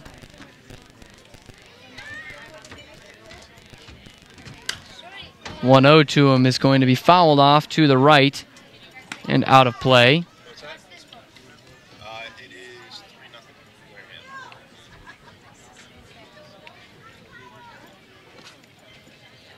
For Millis this year, no average with the bases loaded. So for 2. Going to take this one outside, though, and runs the count to 2-1. Ryan Kreidler, the shortstop, waits on deck if the inning is to get to him. Gatemen have pushed one across in this frame. Lead at 3-0 here in Cotuit. 2-1. This one going to miss downstairs on another slow breaking ball, 70 miles an hour. And that puts the count at 3-1 to today's right fielder, Drew Millis. You mentioned Cam 0 for 2 is Drew Millis with the bases loaded. Both of those coming against YD. Have 6 guys on base in that game and is in danger of leaving another 3 on base here as he takes that pitch on the inside corner for a called strike 2 on the fastball, full count. And I should further my point, YD 2 days ago, so pretty recently. Drew Millis went 0 for 2, left 6 stranded like you mentioned, Cam. Payoff pitch is going to be up high. They appeal down to first base. He did not go. And already crossing the plate before the appeal came in is Oliver Dunn, the pinch runner. And it's a bases-loaded walk for Drew Millis, so give him an RBI today. And it's 4-0 Gatemen here in the 7th inning as it rolls on from Lowell Park. And with that RBI walk from Drew Millis, he is now the final Gatemen player to have played consistently this season to pick up an RBI. He had been RBI-less. The only other guy in this lineup, Gian Martellini, and he's only playing in his 4th game of the year. So finally getting off the schneid in that category, the first RBI of the year. Ryan Kreidler has a couple of those to his name, had 3 in his first game alone for Wareham. He's ahead of the count 1-0.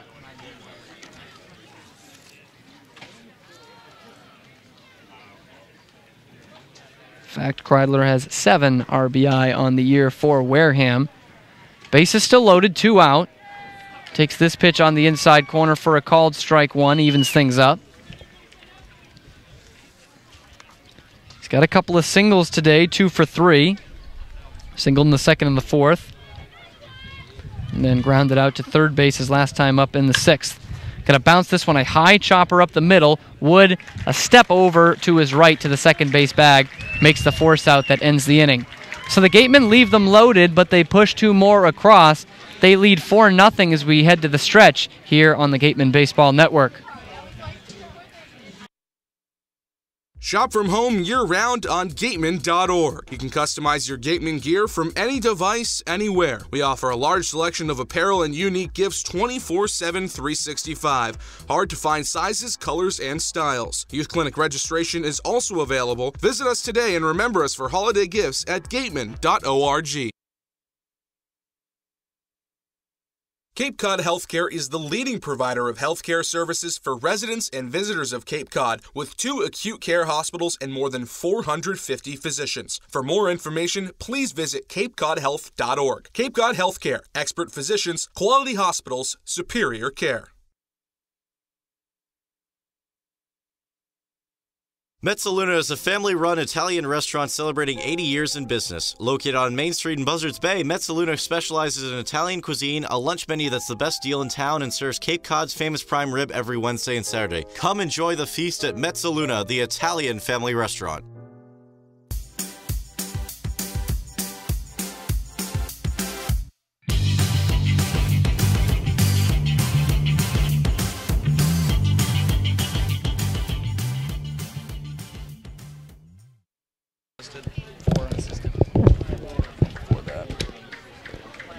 We are back here for the bottom of the 7th inning. The day is done for Joey Matulovic and likely the Gatemen career. It seems like he is going to be signing with the Milwaukee Brewers. And today he was pretty stellar. 1 hit allowed in 6 innings of work.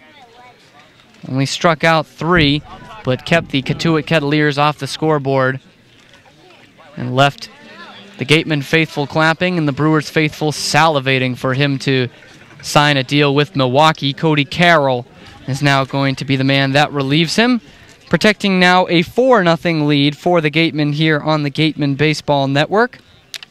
Carroll from Southern Miss, a 1-0 record on the year, an ERA of 5 even. He has made 4 appearances, no starts for him, and in his 9 innings pitched, he has allowed 5 earned runs, walked 7, but has struck out 12. He's going to get Jacob Goldfarb, the former left fielder, now catcher. Corey Wood, the second baseman who made the last out of the last frame, and Michael Tolia, 5, 6, 7 in the Cotuit order, due up. So the Gatemen up 4 runs on 10 hits, no errors. And Cotuit has not pushed one across, just 1 hit on the day. That was the double by Corey Wood, who was expected in this inning, and an error last inning by their shortstop Adam Oviedo allowed Jeremy Idens to reach base. You're listening to Wareham Gatemen Baseball on the Gatemen Baseball Network on the eve of the 4th of July, in which the Gatemen will actually get it off for the first time in a while, usually a matchup with the Bourne Braves. But today, get the day off this year. Alongside me is J.D. Rachi. I'm Cameron Stewart. Gatemen coming off back-to-back losses, but a slim lead in the Western Division as they play the team that is barely in the playoff picture in the West. Cotuit sitting in 4th place right now, which 4 of the 5 teams get to represent their respective divisions in the Cape League playoffs coming up next month.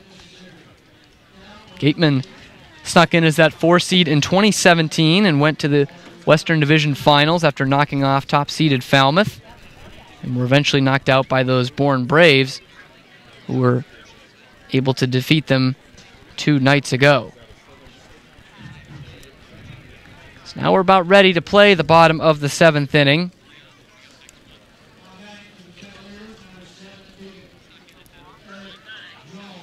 And I misspoke. Jared Goldfarb was expected to start this inning. Instead of pinch hitter Eric Jones out of Davidson will take his spot. We'll see in the next inning how they shift around that catcher's position. Right now, Jones will get his first cuts of the day. You'd expect to see just a straight switch here. Jones, a catcher at Davidson, had a great year this season. He's the first guy who will face Carroll. He's off to a .271 start in the Cape, a double, no homers, but 7 RBI. We'll take this first pitch, a nasty slider on the outside corner for a called strike 1. You know you're really a guy that can do it all when you are listed as a utility player on your college team's roster. So Jones is a catcher on the Cotuit roster. This one pounded in there for a called strike 2. A couple of breaking balls has him off balance to start things off in his first at-bat. But he's played some corner infield, some outfield, some catcher this season for Davidson. .02, going to run outside. Another slider at 79 miles an hour. Runs too far out, and staying home is Jones on the pitch. So the count now goes to a ball and 2 strikes.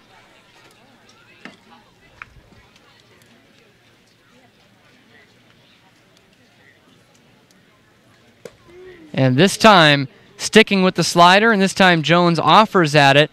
No chance on it, though. He swings and misses for strike 3. First strikeout of the day for Cody Carroll. It's brought to you by the law offices of Lang, Exafaris, and Bullard, the official strikeout sponsor of the Wareham Gatemen. It's nasty sliding stuff away. Cody Carroll has a great slider. Showed it off there. Good bite. Moving away from the right-handed batter, Jones. Now the left-hand batter, Corey Wood, will step in, second baseman for the Kettleers. Takes one on the outside corner for a called strike one.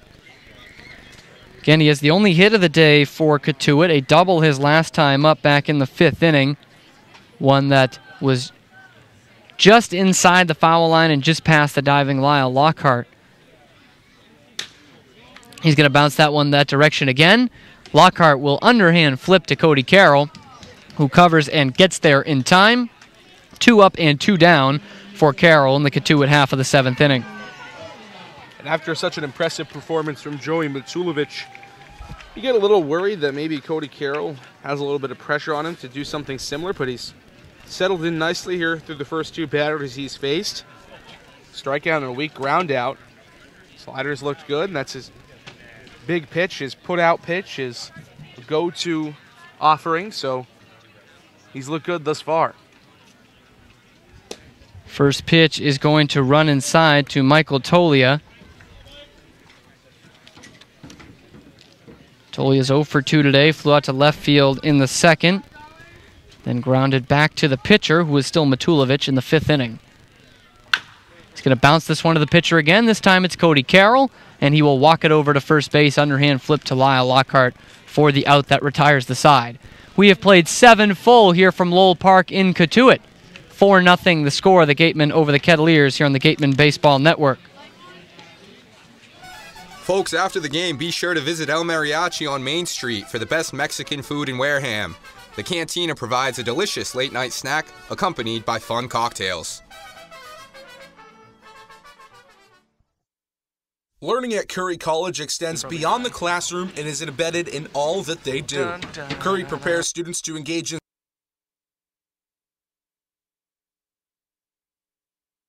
Learning at Curry College extends beyond the classroom and is embedded in all that they do.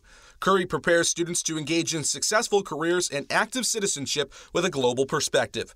Explore undergraduate majors, minors, and concentrations, including new majors in accounting, biochemistry, and software development, online at www.curry.edu.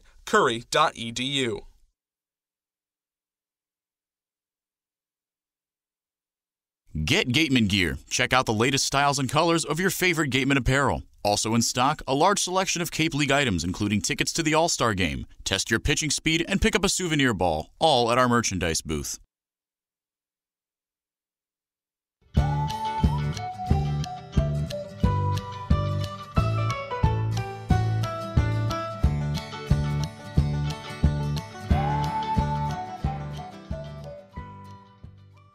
We are back here from Lowell Park in Cotuit.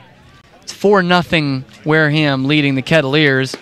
Here's we head to the 8th inning. We do have a new pitcher for Cotuit. Deacon Metters from the University of Alabama will step in. Right-hander, 1-0 record on the year, 1.20 ERA. In his 6th game, all out of relief for Cotuit. Has made 2 saves and has struck out 11 in 15 innings. His last time out was just 2 nights ago against Chatham in the 4-3 win. He pitched 2 1/3, did not allow a run to come across, and struck out 3 in his 9 batters faced. And due up in the inning for the Gatemen, 8-9-1, John Martellini, Skylar Hunter, and Jeremy Idens as it stands right now.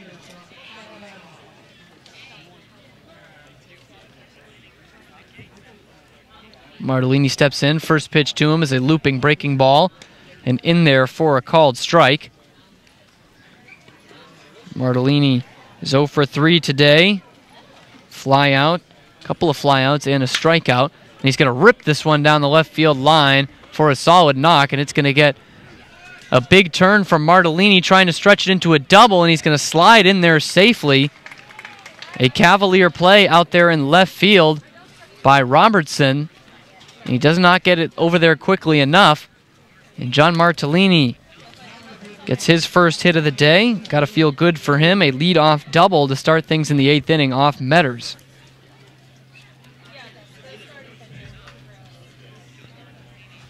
Metters is more familiar with some high leverage situations. He does have 2 saves for the Kettleers on the year. He also led his Crimson Tide with 6 on the year for Alabama. But it'll get Skylar Hunter to pop this one up on the infield. And settling under it is the shortstop Oviedo. He will make the catch for out number 1. Hunter is retired on 1 pitch. Now back to the top of the order, Jeremy Idens. The Gatemen left fielder today will stand in. He reached last time up on an error by Oviedo, the man who just made the play over there at shortstop. Also had a double back in the 3rd inning.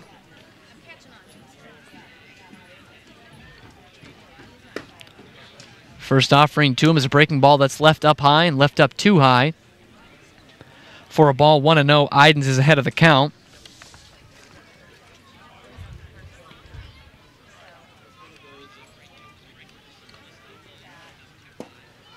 Idens going to take this breaking ball down at the bottom of the strike zone, a late called strike, but that evens things at 1-1.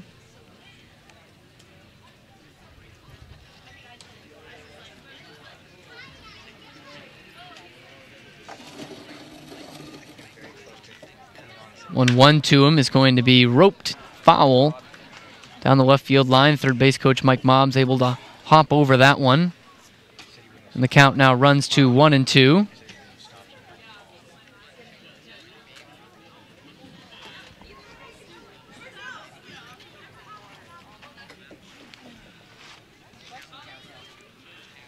Runner Martellini leads off second. Defense straight up.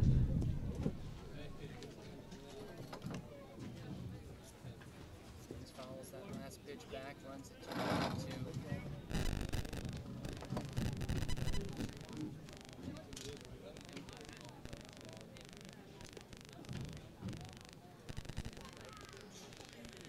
The 1-2 home. It's going to run inside on the hands of Idens. The count evens at 2 balls and 2 strikes.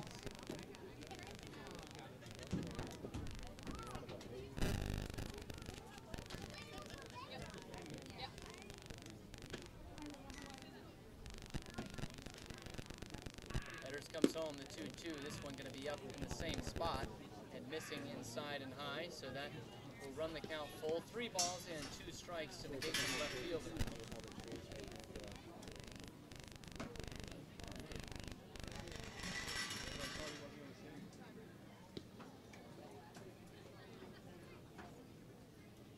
One out and a man on second. Here's the 3-2. This one will drop down low. Jeremy Idens has reached base for the 3rd time today, this time via the base on balls. And there's runners at first and second, 1 out. And Oliver Dunn will step to the plate. He filled in for Zahid Valenzuela on the base paths last inning after Valenzuela reached on a fielder's choice. Dunn came in to run and came around to score to the second baseman from Utah.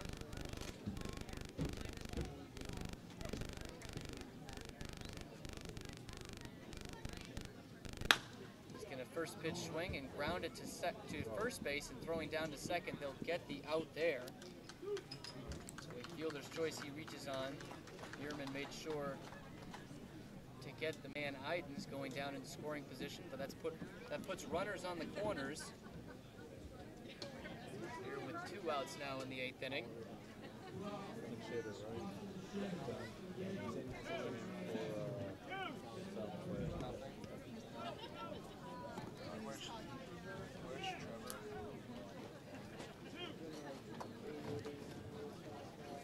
Runners at the corners. Austin Shenton will step to the plate with 2 outs.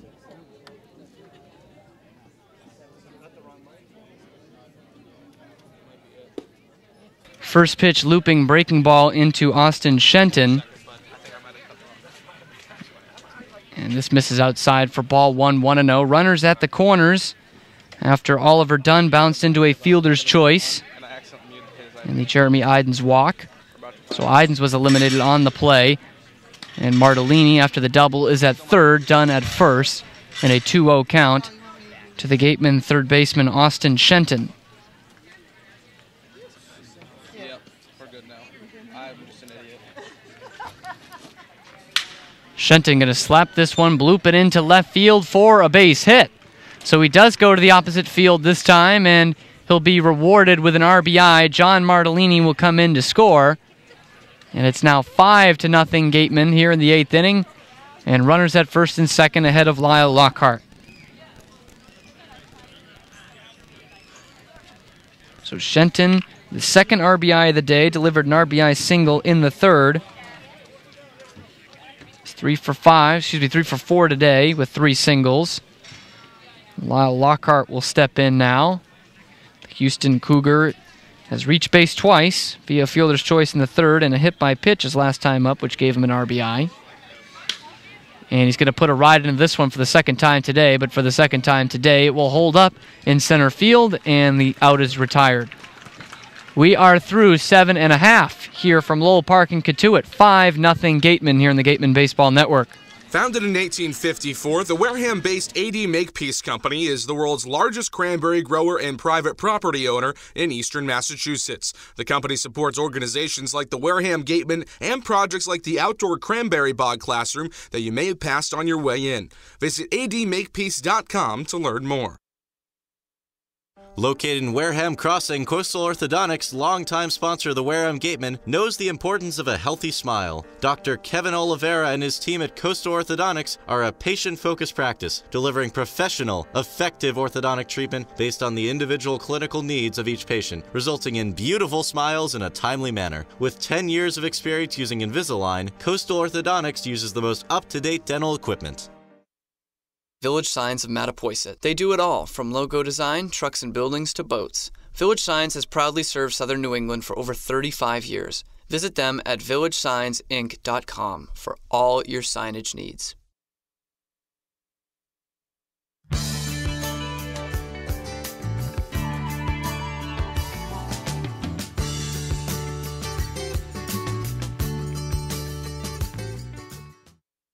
Yep.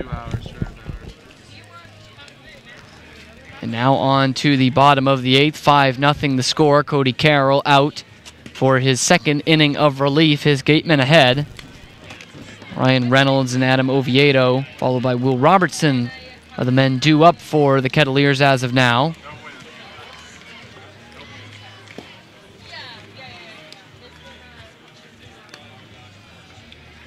Carroll set them down 1-2-3 in the 7th inning. Had a strikeout of Eric Jones and then a couple of ground balls induced. And that slider that he loves to use is really working for him today.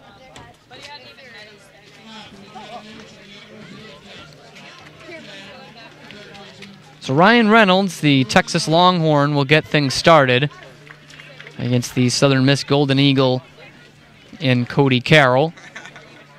12-1 in the hit column for the Gatemen. The one error of the day committed by Adam Oviedo, the shortstop from TCU.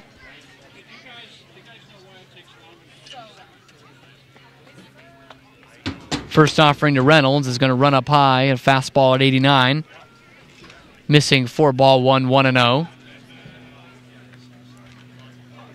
After the off day on the 4th, a rare one for the Gatemen, they will head to Bourne at Doran Park on Thursday. 6 o'clock start time from there to take on the Braves for the second time in 4 days. They dropped the game to Bourne last night, 5-3.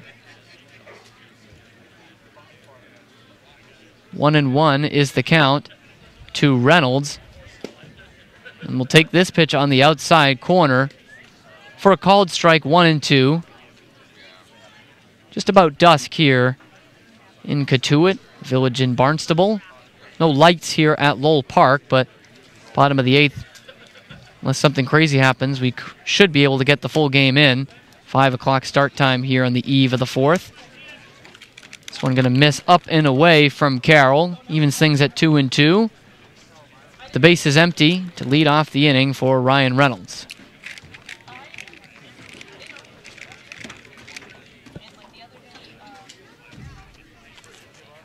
Carroll to the set. Here's the 2-2. Slapped out on a defensive swing. It's scooped up on one hop by Lyle Lockhart. And moving away from the bag, he is able to underhand flip to Cody Carroll for the second time today. And will retire Reynolds on the out. 3-1 on the putout. Now Reynolds 0 for 2. And another guy who's 0 for 2. Or excuse me, Adam Oviedo was 0 for 2. But we are going to have a pinch hitter for the Kettleers.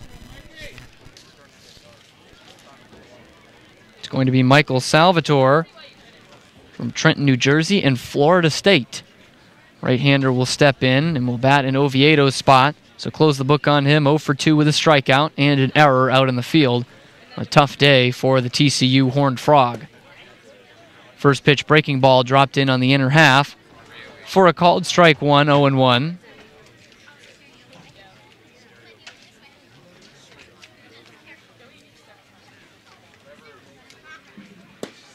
One is going to be dropped right in the bucket once again. Perfect placement on a couple of breaking balls. And Carroll's ahead of the count, 0-2.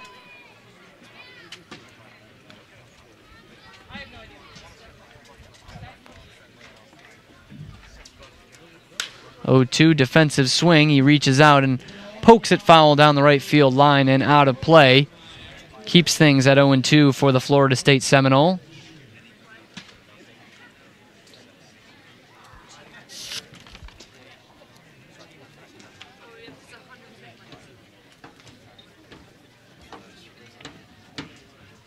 Carroll coming home with the 0-2 once again, but this one going to run outside.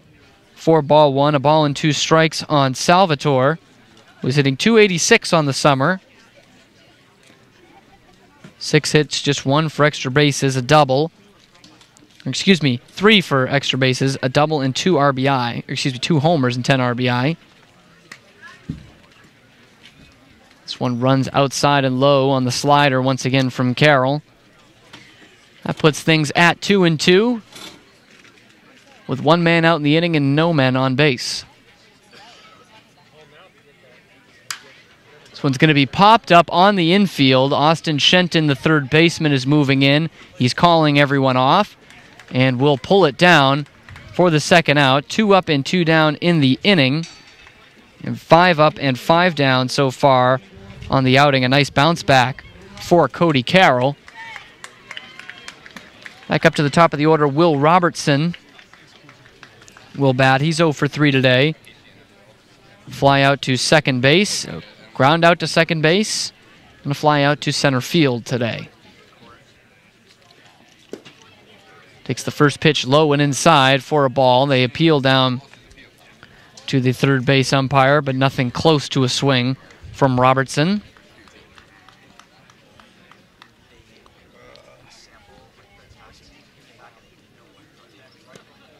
Going to miss in the same spot, but they are going to say that he went around just barely this time. So he couldn't hold off enough the second time around. 1-1 is the count to him.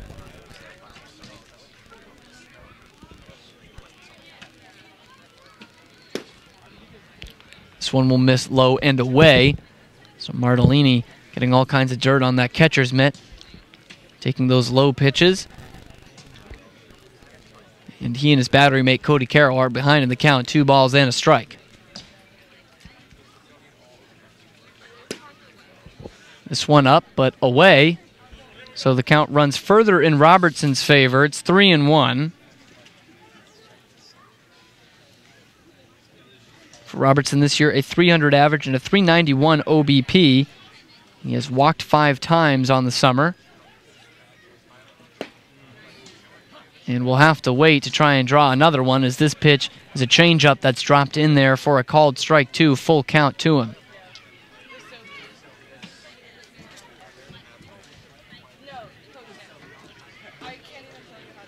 Carroll looks in, 3-2 with 2 outs.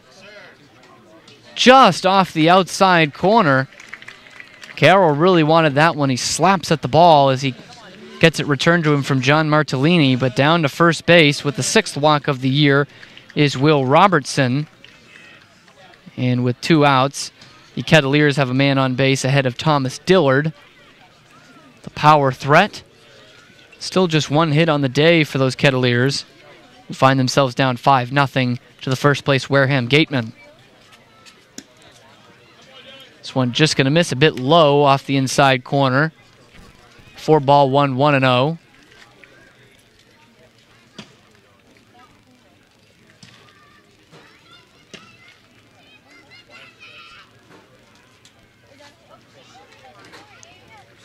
Is going to bounce up to the plate, and it's going to eat up Martellini off the chest protector and off to the left, right in front of the Cotuit dugout. So it gets away from him. Moving down to second base is Will Robertson. And so now Thomas Dillard with 2 outs has a man in scoring position to work with. Quick meeting on the mound between Martellini, the shortstop Kreidler, and Cody Carroll. They seem to be not on the same page here. 2-0, though, is the count to Dillard. A nice hitter's count for a real power bat. Dillard, the Ole Miss Rebel, has delivered a homer this year, a couple of doubles, and 7 RBI. But as we mentioned earlier, a member of the Home Run Derby contest for college baseball, and he's going to rope this one down the right field line. This one's going to get down and all the way to the wall. Coming around to score is Robertson easily, and sliding into second base is Thomas Dillard with a 2-out double. And the Kettleers, the day before the 4th of July, are not going to get shut out today. An RBI double by Dillard ensures that. It is now 5-1 Gatemen here with 2 outs in the 8th inning.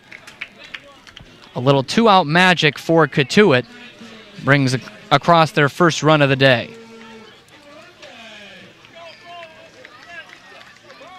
So Dillard stands at second. Bo Brundage, another power threat, comes up.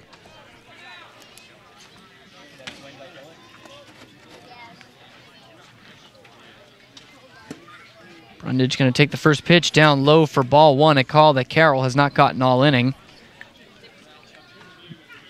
Brundage reached on a fielder's choice his last time up in the 6th inning after hitting into a double play back in the 4th. That was a killer early in the game for the Kettleers. He's going to put an excuse-me swing on this one and foul it off to the left into the Cotuit dugout. Count evens at a ball and a strike with 2 outs here in the bottom of the 8th inning.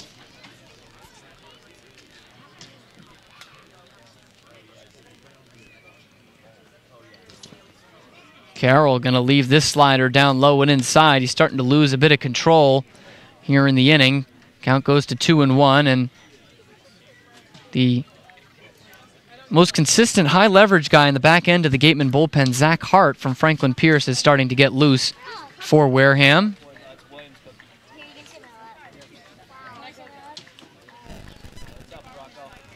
2-1 is going to be smoked out to center field, but Hunter is on his horse and will back up and will make the catch. A loud 3rd out. In an inning where the Kettleers brought their first run across, we head to the top of the 9th here from Lowell Park. 5-1 Wareham here on the Gatemen Baseball Network.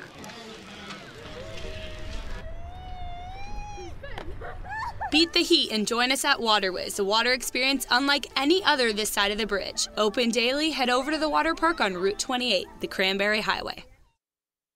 Red Shirt Fridays is a national program created to acknowledge, honor, and support our troops who put themselves in harm's way to defend our freedom. In support of this program, the Cape League teams will be wearing a specially designed red jersey every Friday. This special weekly celebration of Red Shirt Fridays is sponsored by 47 Brand, HP Hood, Cape Cod Regional Transit Authority, Advanced Embroidery, and the Cape League. Support our troops and join us by wearing red each Friday.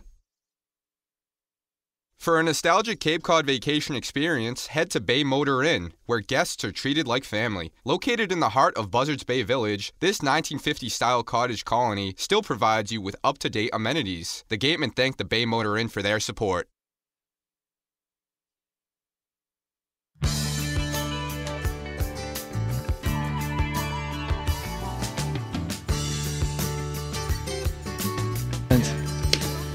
On to the 9th inning. Matthew Gauthier is the new pitcher for the Kettleers.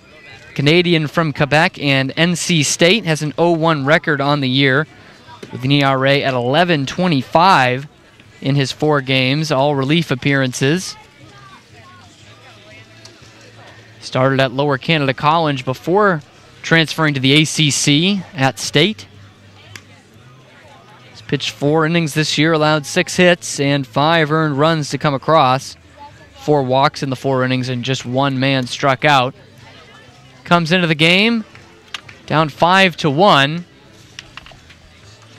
And 5, 6, 7 due up in the Gatemen order. As it is right now, it's Paven Parks, Drew Millis, and Ryan Kreidler due up. Gatemen have pushed across 5 on 12 hits. whereas the Kettleers were finally able to push a run across in the bottom half of the 8th, and their second hit of the game, that was the RBI double by Thomas Dillard. So now the 24th round selection of the San Diego Padres, Pavin Parks from Kent State, will step up to the plate. Left-hand hitter designated hitting today. It's just 1 for 4, a couple of strikeouts to his name. Struck out with the bases loaded his last time up in the 7th. His first pitch off the plate for ball 1. And delivered his only single back in the 6th. 1-0 to him. Breaking ball low and inside, and he chases after it. Cut and a miss to even things up, add a ball and a strike. Can't mute. You can unmute me. This one going to catch the outside corner for a called strike 2.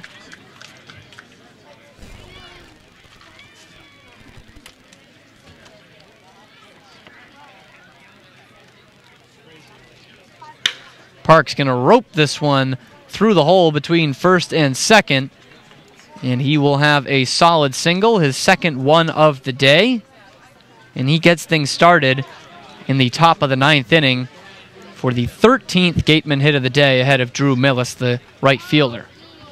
Good to see Pavin Parks getting back to driving the ball, pull side. A couple of strikeouts, a tough pop out in this game, but his 2 singles have been well hit. Millis is going to slap this one the other way, and for the first time this season, Drew Millis of Missouri State has a multi-hit game for the Wareham Gatemen. It's his second single, and the first 2 men are aboard here in the 9th inning. Ryan Kreidler will stand in now. Shortstop for Wareham, has a couple of singles himself today. I'd like to correct myself here. Drew Millis' second multi-hit game of the year. He also had a couple of hits in the 9-1 loss to Hyannis last week. Went 2 for 4. Kreidler showing bunt, and this pitch, a breaking ball well down low and in the dirt.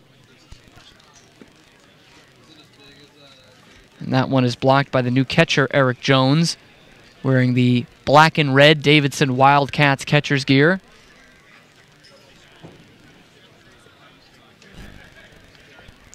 Kreidler turns again, and this time we'll get it down. It does not hit him. The throw down to third is a force out, and they get him there. What looked like a great bunt for Ryan Kreidler, but a real heads-up play by the new catcher, Eric Jones.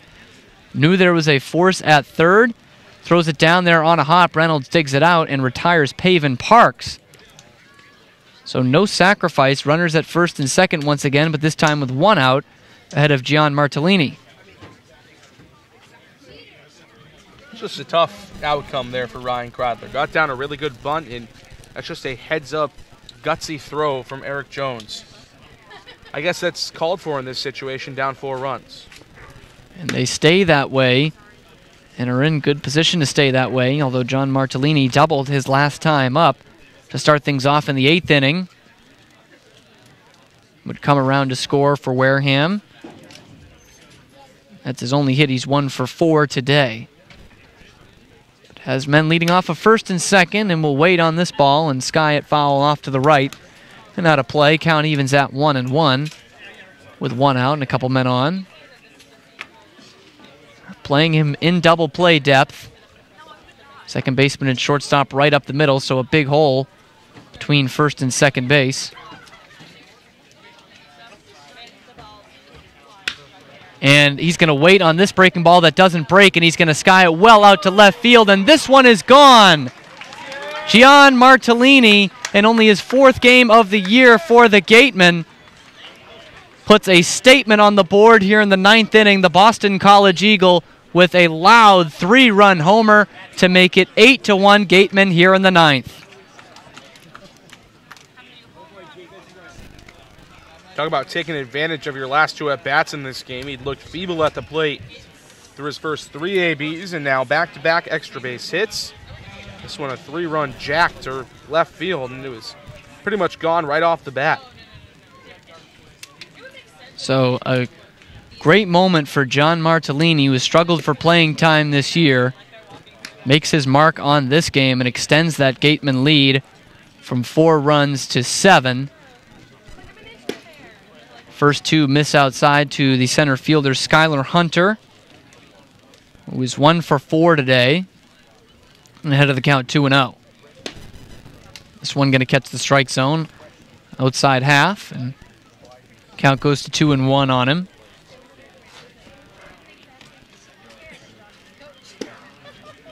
This one going to miss just down low at 88 from Gautier, and count now runs to 3-1.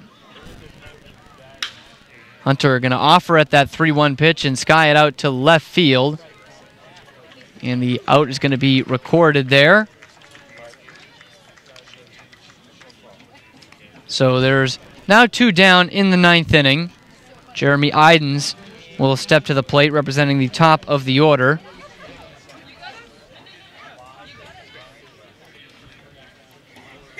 Idens with his 3rd plate appearance in as many innings and is going to rocket it right back at Gautier, who gets a glove on it.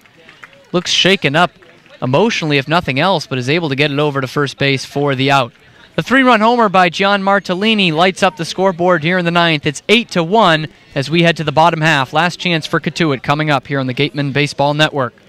Clobbered high and deep to right center field, and this one is gone. A home run. Eastern Propane and Oil is the Wareham Gatemen home run sponsor. Each time a home run is hit by a Gatemen player, Eastern Propane and Oil donates a camp scholarship to a deserving youth.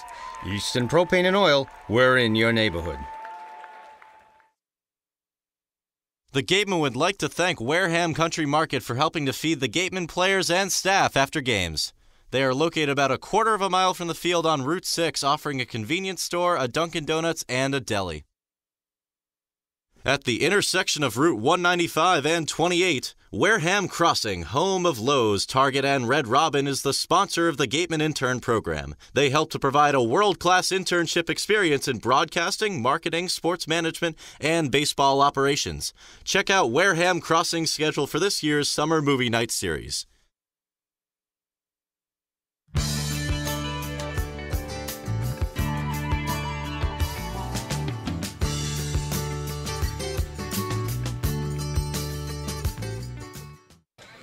Just 3 more outs to get here from Lowell Park for the Gatemen to end their 2-game skid, and they'll turn to Zach Hart, who still does not have a record on the year, but a .352 ERA in 4 games out of the bullpen. Has made a save, and in 7 2/3 innings pitched, he has allowed 3 runners to come across, walked 1, and struck out 5. And as it stands right now, he'll get 4, 5, and 6 in the order. Zach Bierman, Eric Jones, and Corey Wood expected for the Kettleers, who find themselves down 8-1 here on the Gatemen Baseball Network. Wareham has pushed across 8 on 15 hits, no errors for them. Cotuit 1 run on 2 hits and 1 error, so a masterful pitching performance from the Gatemen today, starting with Joey Matulovic, and then followed up by Cody Carroll, and now Zach Hart looks to continue that trend.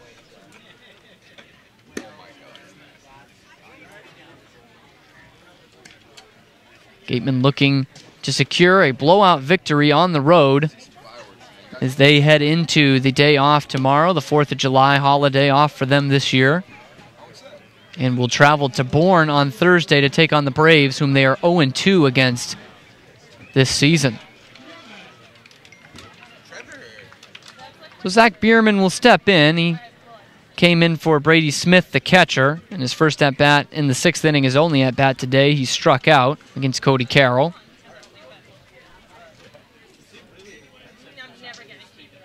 And he's going to rocket this one to left field for a base hit. Idens will get it on the backhand, and stopping at first is Zach Bierman with just the 3rd hit of the day for Cotuit, but a frozen rope out to the opposite field puts the leadoff hitter on base here in the 9th inning.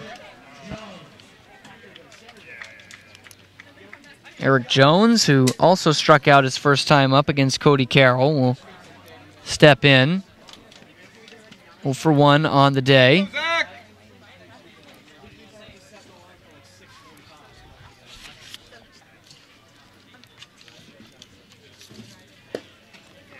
First pitch is going to be in there for a called strike to Jones. Jones, the catcher out of Davidson, 271 on the year. No homers, but 7 RBI and a 341 on base percentage. Going to wait on this one and bounce it to shortstop. On to second for one. On to first. The throw is high and will get all the way to the backstop there. It's backed up by the catcher, Martellini. But they're unable to complete the double play. And on at first is Jones, but the lead runner cut down in Zach Bierman at second.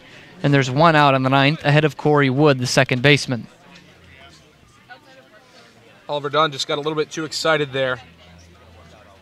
Waiting to turn two and just airmailed it over the head of Lockhart.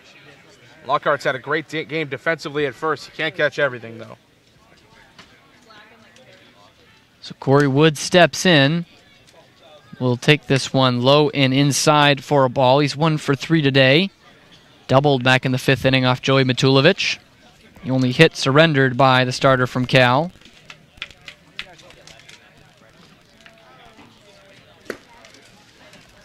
This one runs outside and the count runs to 2-0. Second baseman out of Coastal Carolina, hitting just 182 on the season for Cotuit. A homer and 2 RBI.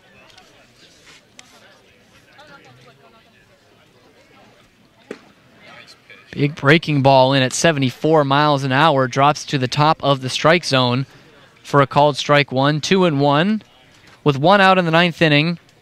And a man on first base. That's Eric Jones, the catcher.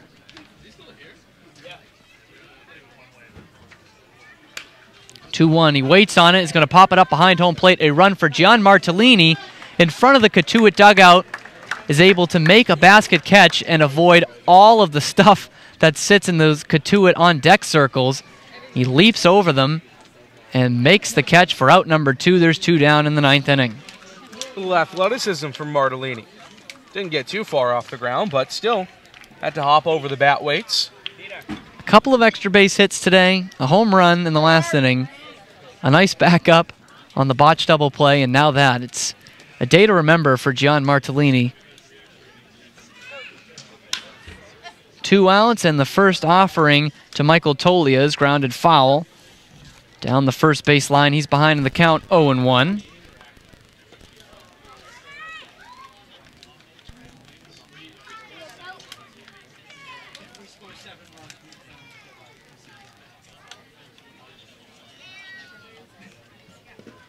This one going to hop in front of Martellini. He can't find it. It's in front of home plate, and tracking it down is Zach Hart. So down to second goes Eric Jones. He will move into scoring position with 2 outs in the 9th inning, and his team trailing 8-1.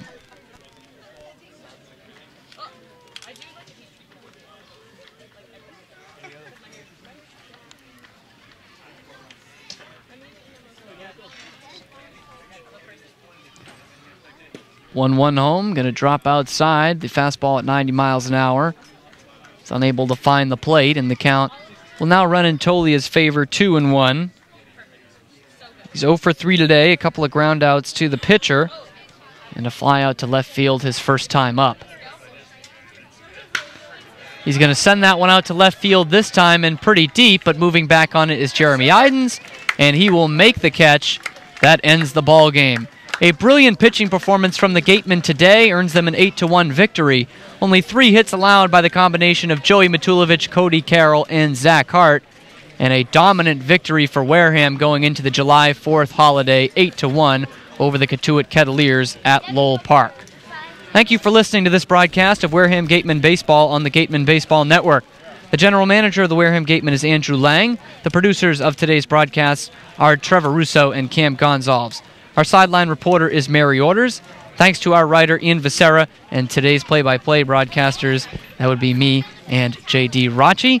And a special thank you to our host, Henrique Demore, who will have our postgame after this. The next broadcast of Wareham Gatemen Baseball will be on Thursday as the Gatemen travel to Doran Park to take on the Bourne Braves. First pitch is at 6 p.m. Our coverage will start at 5:30 with the Gatemen Pregame Show on the Wareham Gatemen YouTube channel.